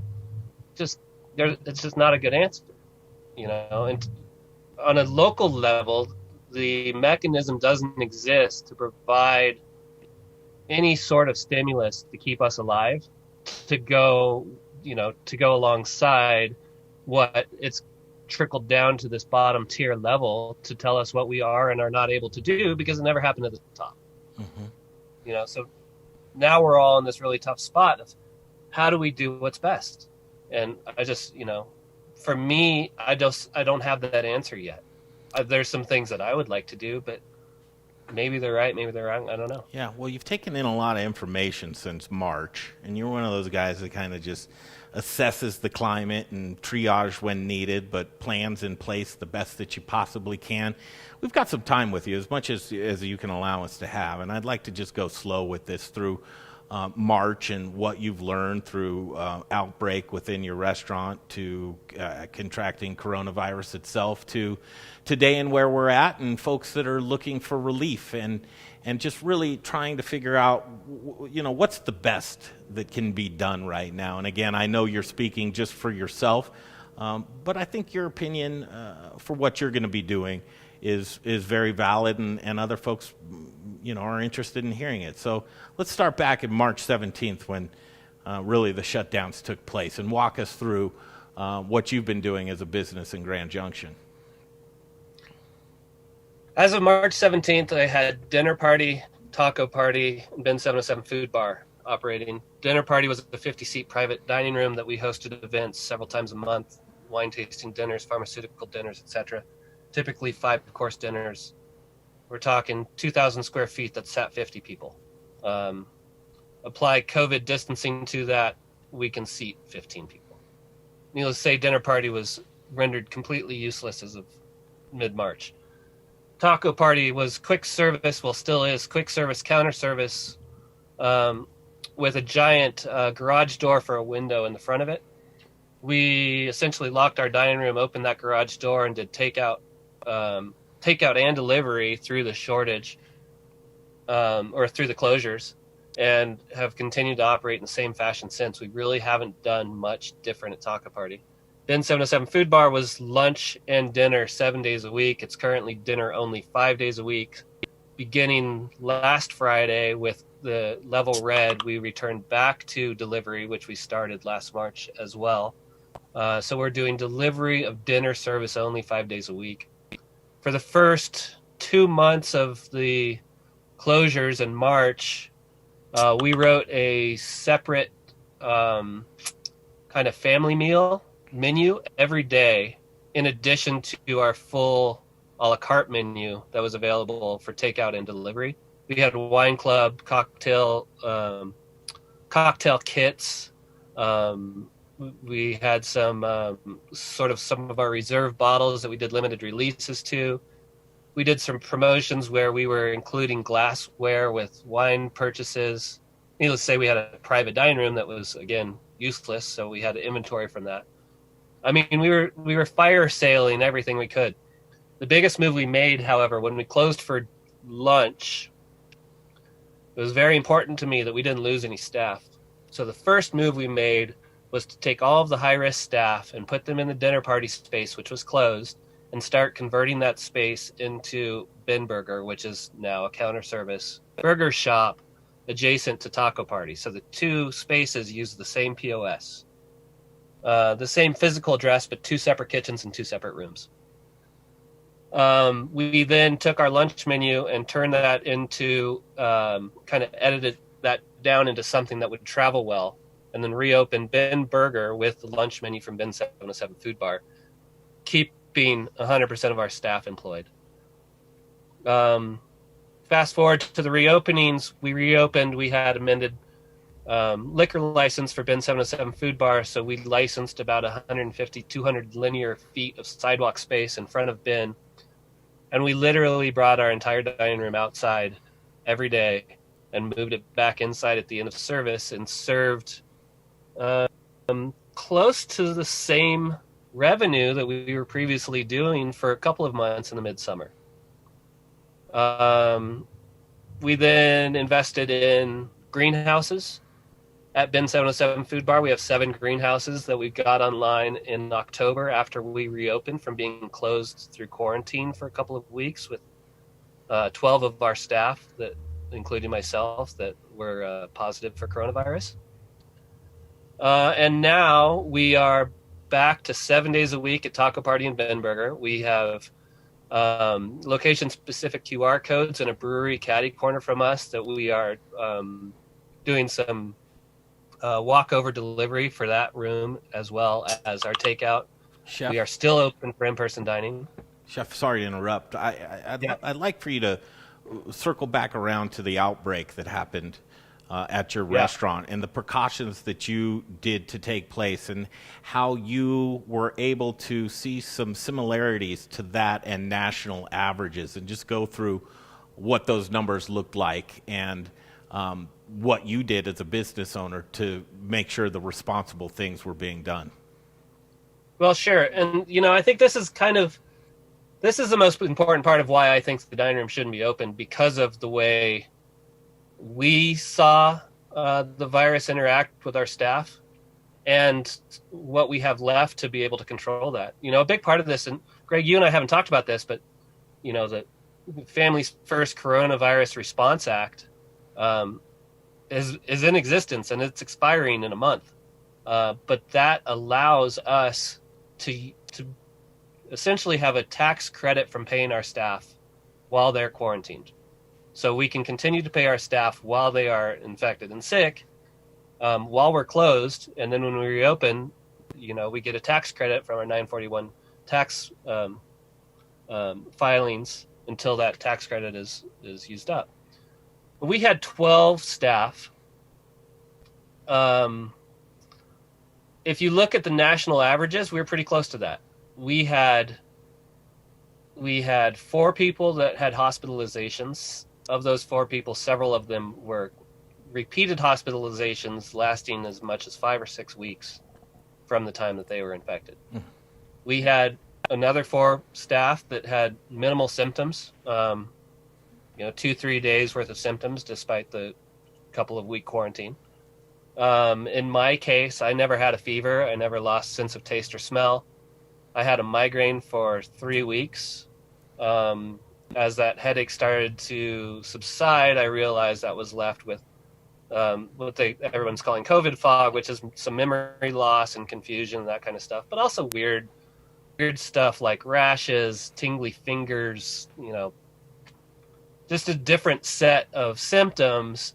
And that's kind of been the most difficult for me, because as I get tired or stressed or what have you, those symptoms come back. So now it's been 2 months since I was sick, and I'm just getting back to normal. Like you had mentioned, I'm just now even kind of talking about it for the first time. We had, 1 degree of separation with some of our staff that infected some of their elderly family, and we had 1 fatality from that. So looking at that as a sort of 1 in 10 scenario, 4 of us were sick, 4 of us weren't sick, 2 of us were asymptomatic. Who knows how much further it spread from without our group, but the little bit of spread that we did see a fatality.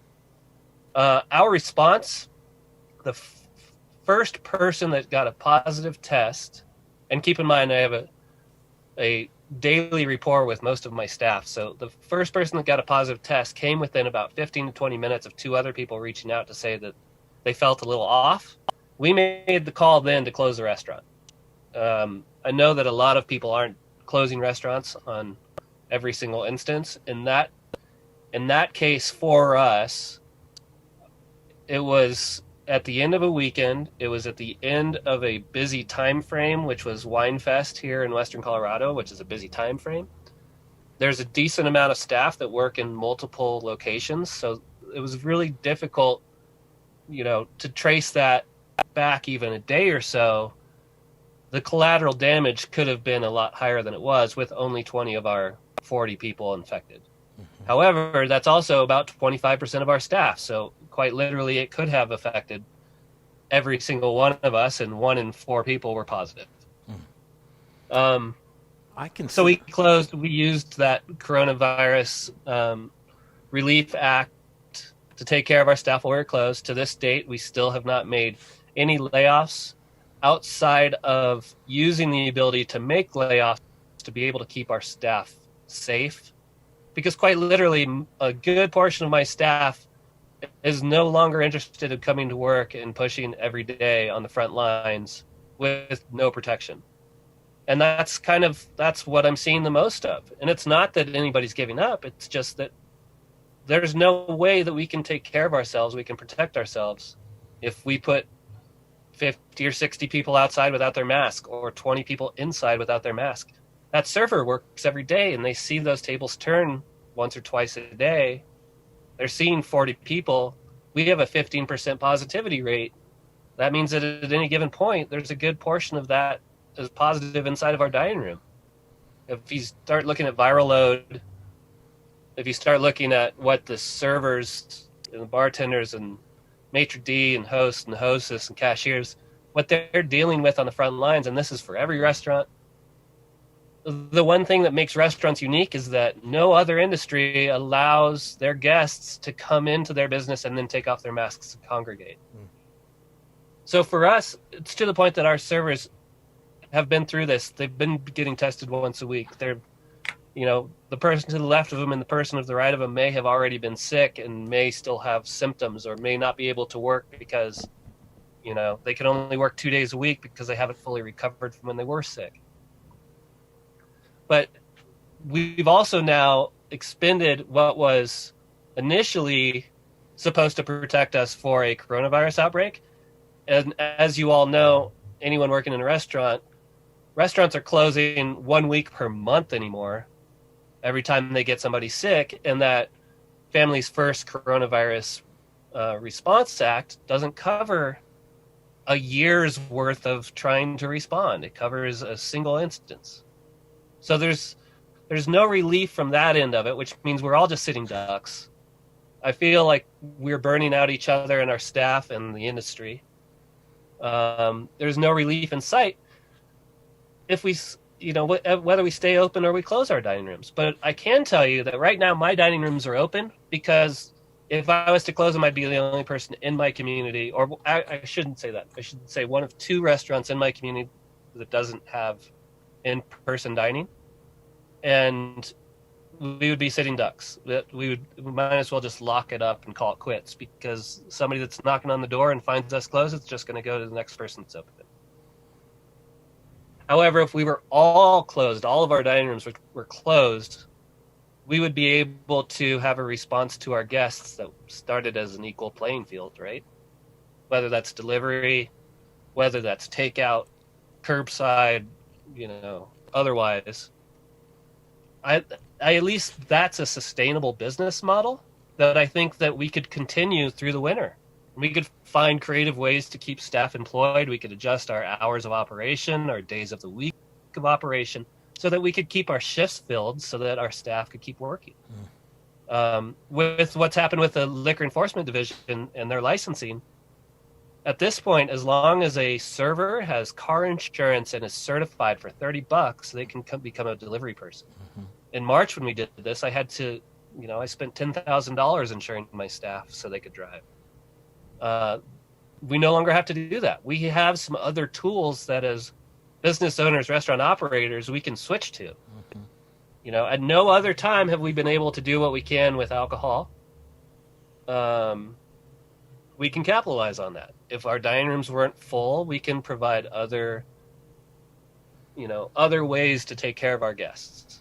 And honestly, for me, the only part of this that is sustainable, for me anyway, is to be able to provide a workplace for our staff that they're not concerned with when they get sick, rather than they're concerned with how much longer until we get some support. Okay. Right. Chef Josh Nurenberg here with us today, and a lot to unpack from what you've had to say there. What I'm hearing, Chef, is this mindset or this shift from being a turnstile to the customer to how can we best help or be stewards of our employees or our staff to where we're thinking of them first, and then the customers can work within those parameters. Is that kind of the gist of what I'm hearing here? I think so. I mean, if every single zip code in the state has a different set of rules right now. How can anybody use that as a even playing field?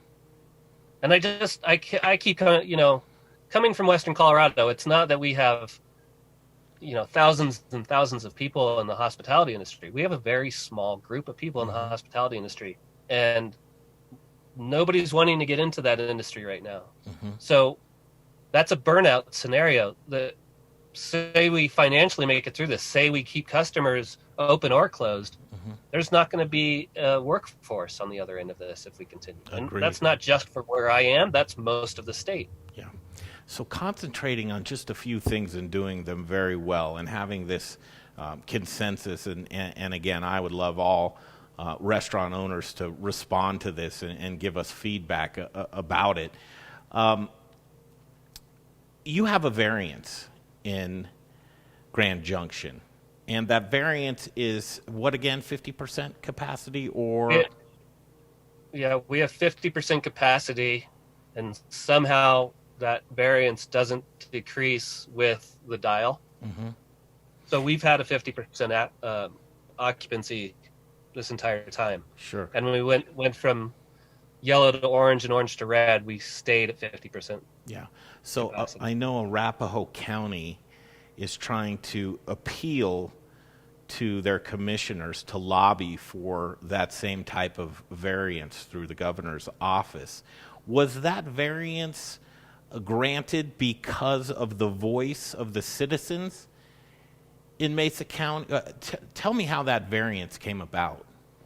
Well, you're probably going to get me in trouble here, but that was a couple of different government entities that spoke on behalf of the larger collective without much feedback from that group.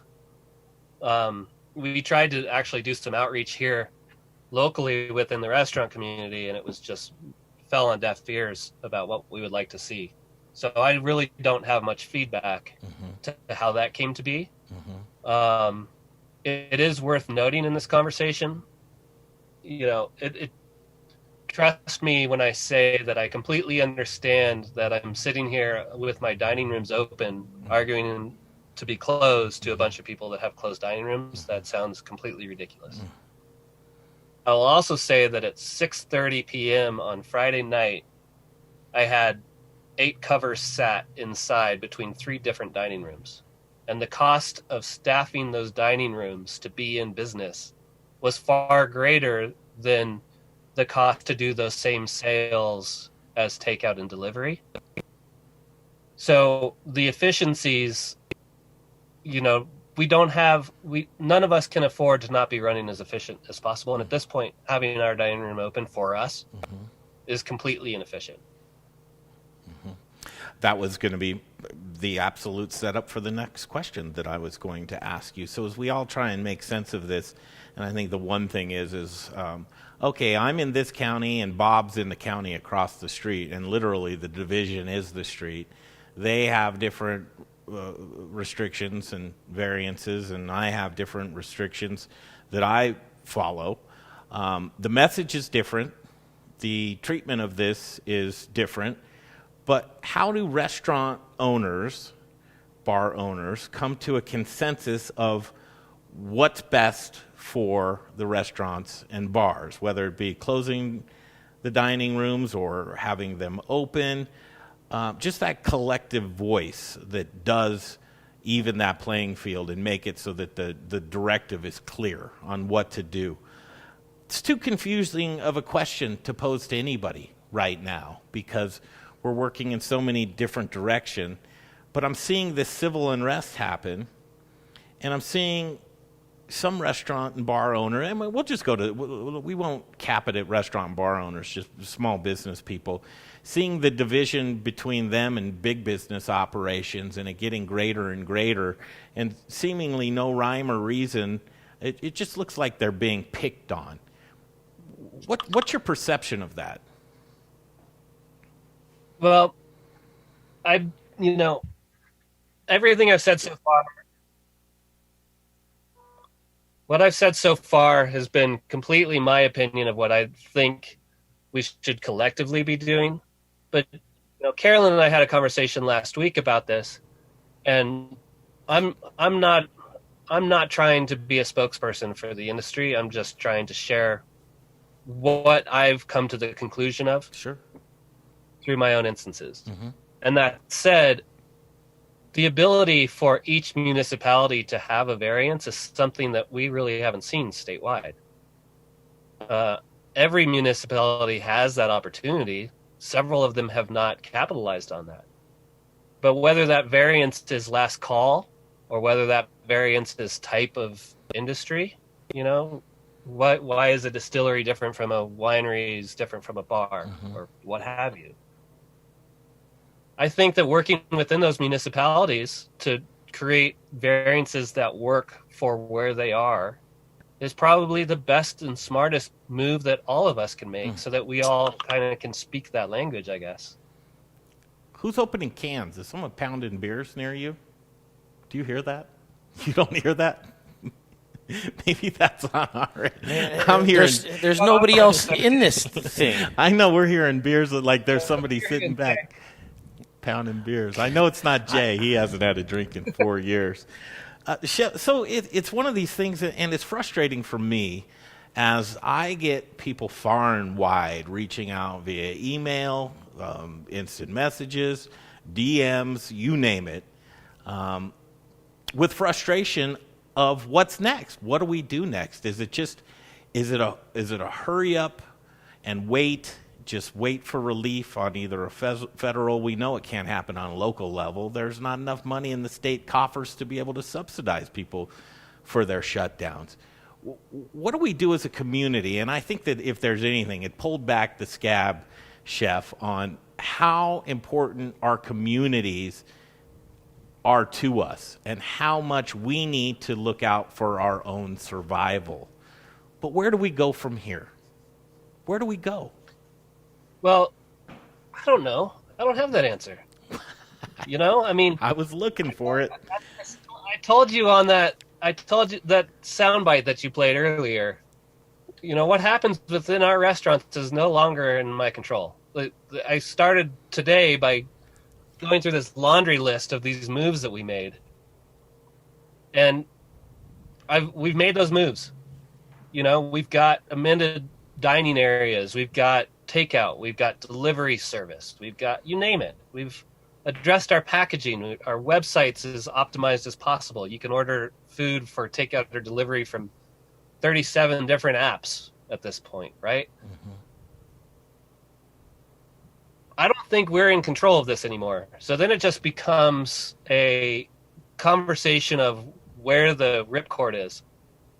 You know, well, right now I think December 3rd is the next optimistic cutoff for any sort of federal aid before January. Mm-hmm. And it's likely not going to happen. And if it does, great. But when that time comes, it probably will not fix all of our problems. Mm-hmm. And I don't think that anyone's going to stop getting sick anytime soon, mm-hmm. with or without a vaccine. Mm-hmm. You know, if I've learned one thing from being in Mesa County, we got coronavirus 3 weeks ago, right? We've been playing this game for a year. It just got ugly 3 weeks ago for the first time. And I'll tell you the other thing is that we don't have a community that's completely up in arms because our health department has been as sort of relaxed as they've been able to with these variances. So it's really, they've created a situation that it is up to each individual business. But if you look at our case counts and our numbers over the last 2, 3, 4 weeks, I don't know if that's any better. If anything, it's considerably worse. Mm-hmm. So, you know, I think we're at 49 fatalities, and 45 of them are within the last 4 weeks.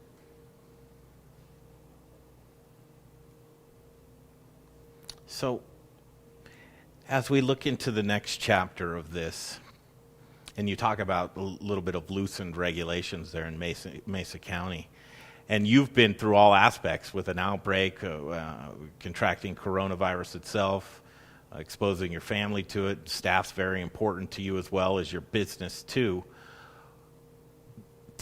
I have to ask you the question, should it not be kind of sent back to the citizens to say, well, leave it up to me if I feel comfortable to go to a gym. Leave it up to me if I want to go dine in at a restaurant. Let me have that choice to be able to go do the things that I feel comfortable with rather than being told what I should feel comfortable with.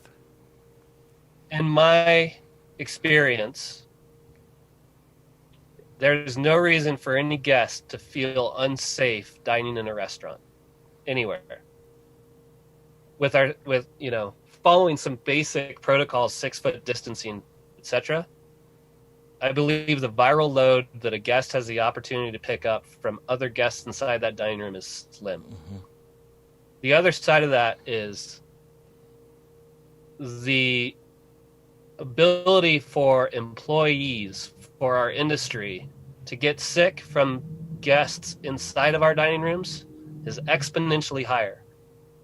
And, you know, this industry is unique and beautiful and amazing because of the type of people that it is filled up with. And those people are from all walks of life at all different stages in their life and all different ages with, you know, probably the farthest reaching industry there is in the United States. Which means if that industry is the highest at risk, that means that we are the greatest danger to our communities by just going to work. So I don't think that this should be a take off your gloves and go for this herd immunity situation. I mean, again, in our case, I still have 30-something employees that now have no other protection if they get sick because we've already used our Family First Coronavirus Relief Act, which means then we just operate until the next time somebody gets sick and then we're out of business for good, right? Or any of us, all of us collectively operate until, you know, name the operator, and if they get sick and their staff gets sick, we've barely seen any of that. You know, that we're at the beginning of that, and this isn't going away. And right now everybody's fighting to bring people inside in the middle of winter with the only support that we have expired. You know, that's a no-win. That's a no-win, unsustainable scenario. All right, here's another no-win scenario. I'm going to ask you to do crystal ball time. So let's just head on through the holidays here. And have you been on an airplane lately? No. Not since November of last year. November of last year, okay. I have. It's if you're afraid of contracting coronavirus, you'd be terrified to go on an airplane. You're basically front to back with 200 of your closest friends that you've never met before. Grocery stores, big box stores, Targets of the world, Walmarts of the world, and as we go into a renownedly busy shopping season, the attrition on small businesses, it's not going to pause. There's going to be no pause button. Businesses are going to continue to shut down. What do you see? What do you foresee as we look around us, as we see the division of small businesses and big businesses get greater, and friends and family around you getting uneasy? What can you imagine if it goes at this pace? What can we anticipate seeing? I don't know. You know, there's a lot of expensive real estate propped up with a lot of restaurants that nobody can eat in right now. Economically speaking, we haven't seen the crash that we should have seen. Which means that it's still too early to even have this conversation, but it doesn't end well. I mean, let's say we make it 4 months from now with no more stimulus and no vaccine readily available. And that 4 months, that's a really optimistic time frame. It's probably a couple years. If we make it 4 months, what's the collateral damage of restaurants that can't make it through winter? From where we are now, I could only speculate that it's at least 50%, at least. So then if 50% of the real estate that's occupied by restaurants nationwide no longer has operator in that real estate, then the real estate market crashes. And we all remember what happened the last time the real estate market crashed. But I believe if that happens this time, it's going to be a permanent deal because people are not ever going to go back and bet on restaurants again. And we've all figured out how to sell our goods remotely and work from our couches. So what does that do for the real estate industry? You know, yeah, sure, we can fill an airplane. And airplanes have far more high-tech air handling scrubbers for a bunch of people within masks than any of our dining rooms do. So there is a little bit of truth to that, I believe. You know, I mean, so I've been told, so I've read. But if the people aren't flying, it doesn't matter anyway. If people can't afford to fly because the money from the real estate industry or the economy can't afford those tickets anymore. Yeah. You know, Bezos will get this isn't an optimistic outlook, but the point is, it is far too late for Congress to have not acted. Mm-hmm. And when they do, I don't think it's going to be enough. Mm-hmm. And when they do, it'll probably be the first of many, which means that the entire hospitality industry is looking to the government to prop us off for the foreseeable future. Mm-hmm. Wow. It's going to get interesting. Boy, and it sure has been interesting. What's your backup plan, man, as we enter a time to where there's probably only going to be breadsticks and Olive Gardens and, Jeff Bezos. In-N-Outs. Don't forget In-N-Outs. In-N-Outs, that's right. What's your backup plan, man? Do you have any other skills? I'm getting pretty good at putting out burgers quickly through orders that come out of a printer. Yeah, I'll bet you are. Okay, let's leave this on a positive note. You do such great creative things. Jay's playing a side-by-side of the glory days, back when the dining room was full. We'd come visit you, and man, I look at this right now, and I almost it's just so sad. It's just terribly sad. What's going on with you? What kind of things are you guys doing creatively? What can people expect from you? Are you doing Thanksgiving dinners, alcohol to go? I know you are. What cool stuff's happening there in Grand Junction? No, we're trying to stay out of the holiday game. There's a decent amount of places that want to be in the holiday game. We've done everything we can to keep our staff as comfortable as possible, and I firmly believe that we should be closed for the holidays. So we're not getting into that game. Are you going to close? We're closed for Thanksgiving. We're closed for Christmas. Good. Well, if we lose our variants, we may close for a week in between.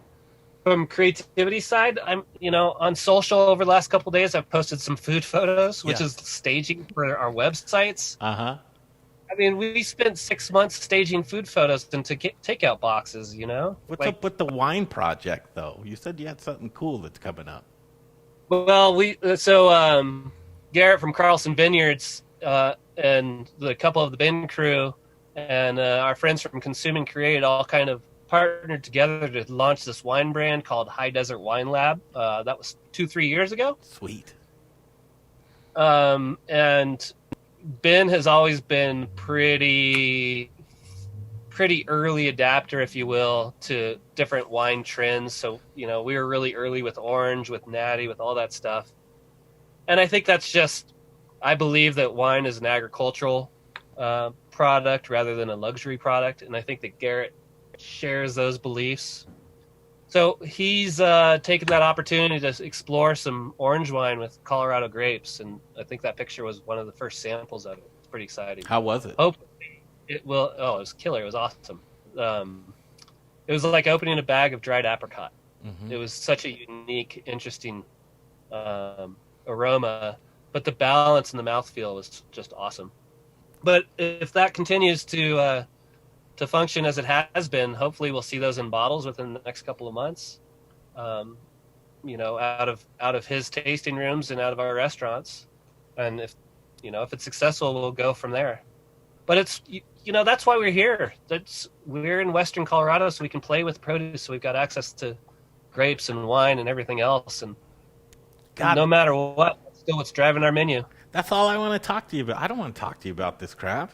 I want to talk to you about food and the taste of your region and how you source stuff. And, there's one thing about you, though, Chef. I admire you fully, and it's not about you. It's about the people around you that have propped you up for years, because it takes a team.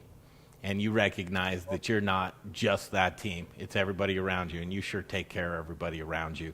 You exemplify community, and I think that if we can just look at what you're doing in a microcosm and make that bigger, that we've got it licked. I don't know how to get there, though, but I'm going to try and figure it out.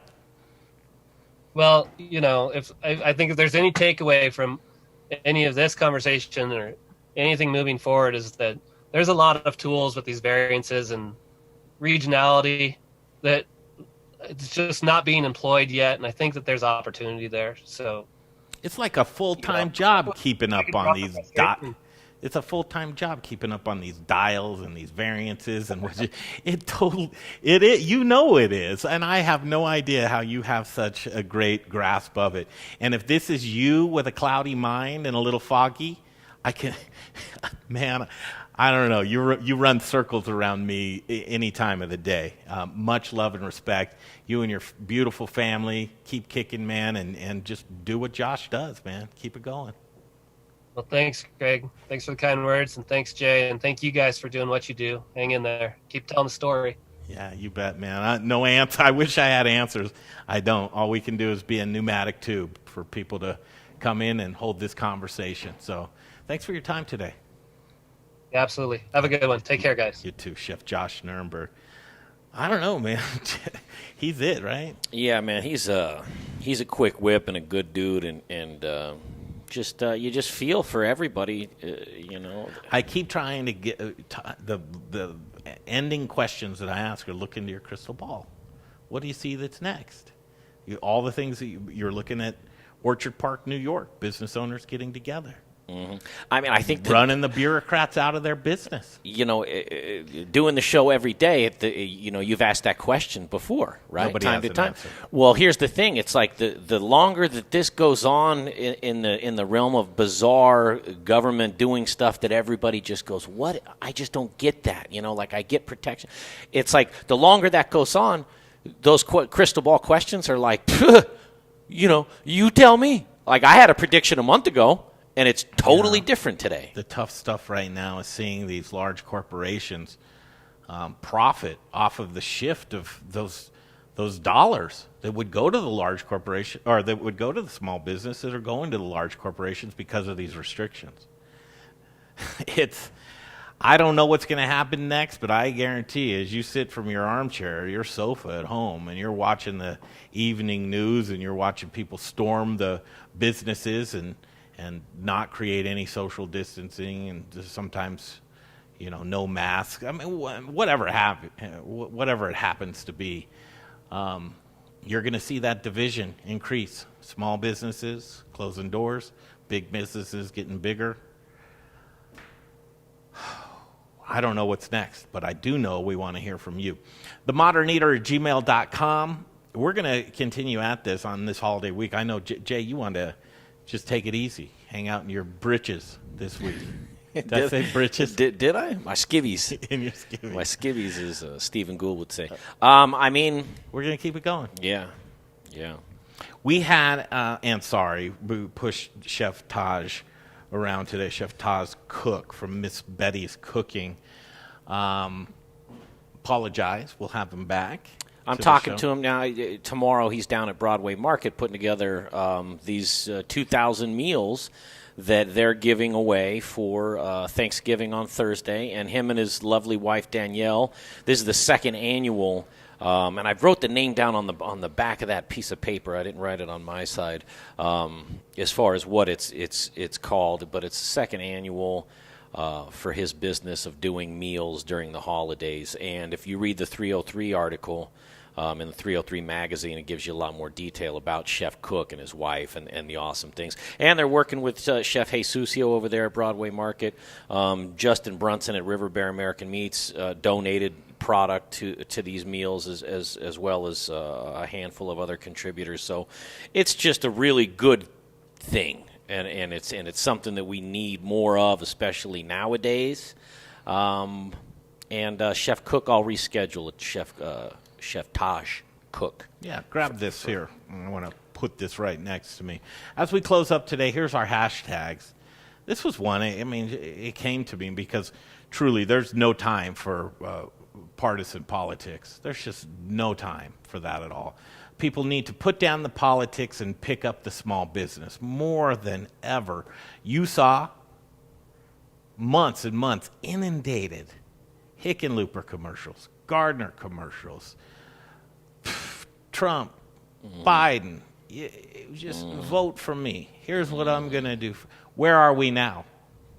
Where are we now? We're with each other. Small businesses are more important than ever, and we're realizing it's within our communities. We need to figure this out. We need to have this conversation. Hashtag put down the cup to small business.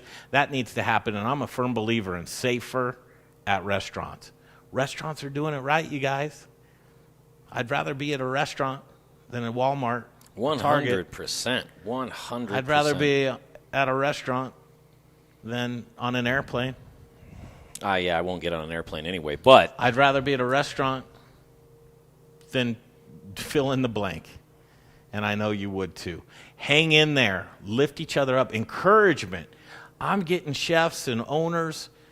They're getting a hold of me at night, which feel free to do it. I'm up late and I'm getting up early just to see what we can do to bring you this program every day. But you guys, people are drinking late night, turning to drugs and alcohol, thinking about their families. And, I mean, the bills are real. The money thing's a real thing. Don't make it worse. Don't make it worse. You need a clear head now more than ever. This will pass.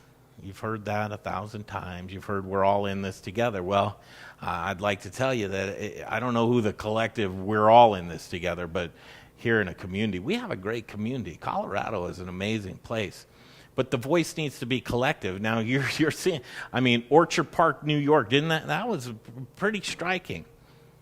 And Jay, listen, there are people right now in portions of Colorado that are organizing the same types of things. Business owners wanting to get together to talk about what's within our rights, what's responsible, what should we do, how should we handle this? If they're getting, I mean, we called the phone number, right? We called the phone number. The city councilman Flynn in Orchard Park, New York, he recommended calling this phone number from code enforcement. It's basically keeping you from being together in the name of you being safe, right? So just a government overreach. It's too confusing. You can't go down that road. You'll never find any resolution to what really matters at the end of the day, and that's keeping small businesses alive. Make that choice. I don't know, man. What does it do to you when you see an In-N-Out burger where people are lined up for hours and hours and hours, and then you see this list comes out of Westward Magazine of all the closings of restaurants and bars since March? I mean, what is that? It makes me uneasy. It makes me uncomfortable. I agree. I mean, I have a deep human theory on that, aside from COVID and everything else, which is just based on numbers and convenience of that, If you're not getting mad, you're not paying attention. People are getting mad. Keep it together right now. Rely on each other. Reach out to us, themoderneater@gmail.com. Again, we've got people watching. The politicians, the bureaucrats, they're tuning in. I'd say stop sitting on your hands, get off your ass, and fulfill some of the agreements that and offerings that you made, predicated on you being elected into office. It's just no reason why we're entering this very dark period of winter with no relief in sight and no conversation or communication. We'll give you the latest and greatest. We'll update you on a daily basis. We'll be back here tomorrow at 2 p.m. I don't know what it's going to bring you. I really don't. We're just playing it by ear. So if you want to be heard on this show, let us know. We'll get you on the show. Other than that, I have to thank our lineup of stars today. I've got so much paperwork in front of me. Got to thank Chef Andrea Frizzi from Il Posto, visibly frustrated. Yeah. Another business owner. He's extremely optimistic all the time. Mm-hmm. Puts out great vibes. Mm-hmm. He's getting jumpy, Jay. Yeah. He's getting jumpy. Mark Whistler, Route 40, thanks for joining us. There's that link. We'll get that on the Facebook page as well, but he made a community board or forum that you can click in, and he's just basically trying to get people cash in their pockets. I love the idea, Mm-hmm. And that won't keep them off any unemployment. It's cash under the table. It's the best kind. I don't mind it either. Yeah. Brandon Kapp, what a great guy. New Image Brewing Company. and Chef Josh Nurenberg. What a lineup. And for Jay Parker, you're doing great work. You're working really hard, my friend. And Little Rich Schneider, Brian Freeman, Faith Johnson. Good things coming up. We will keep you connected. And so for Jay and myself, Greg Hollenbach, we'll wish you a good day. Have a good night. Treat each other well. We'll be back here tomorrow right at it at 2 p.m.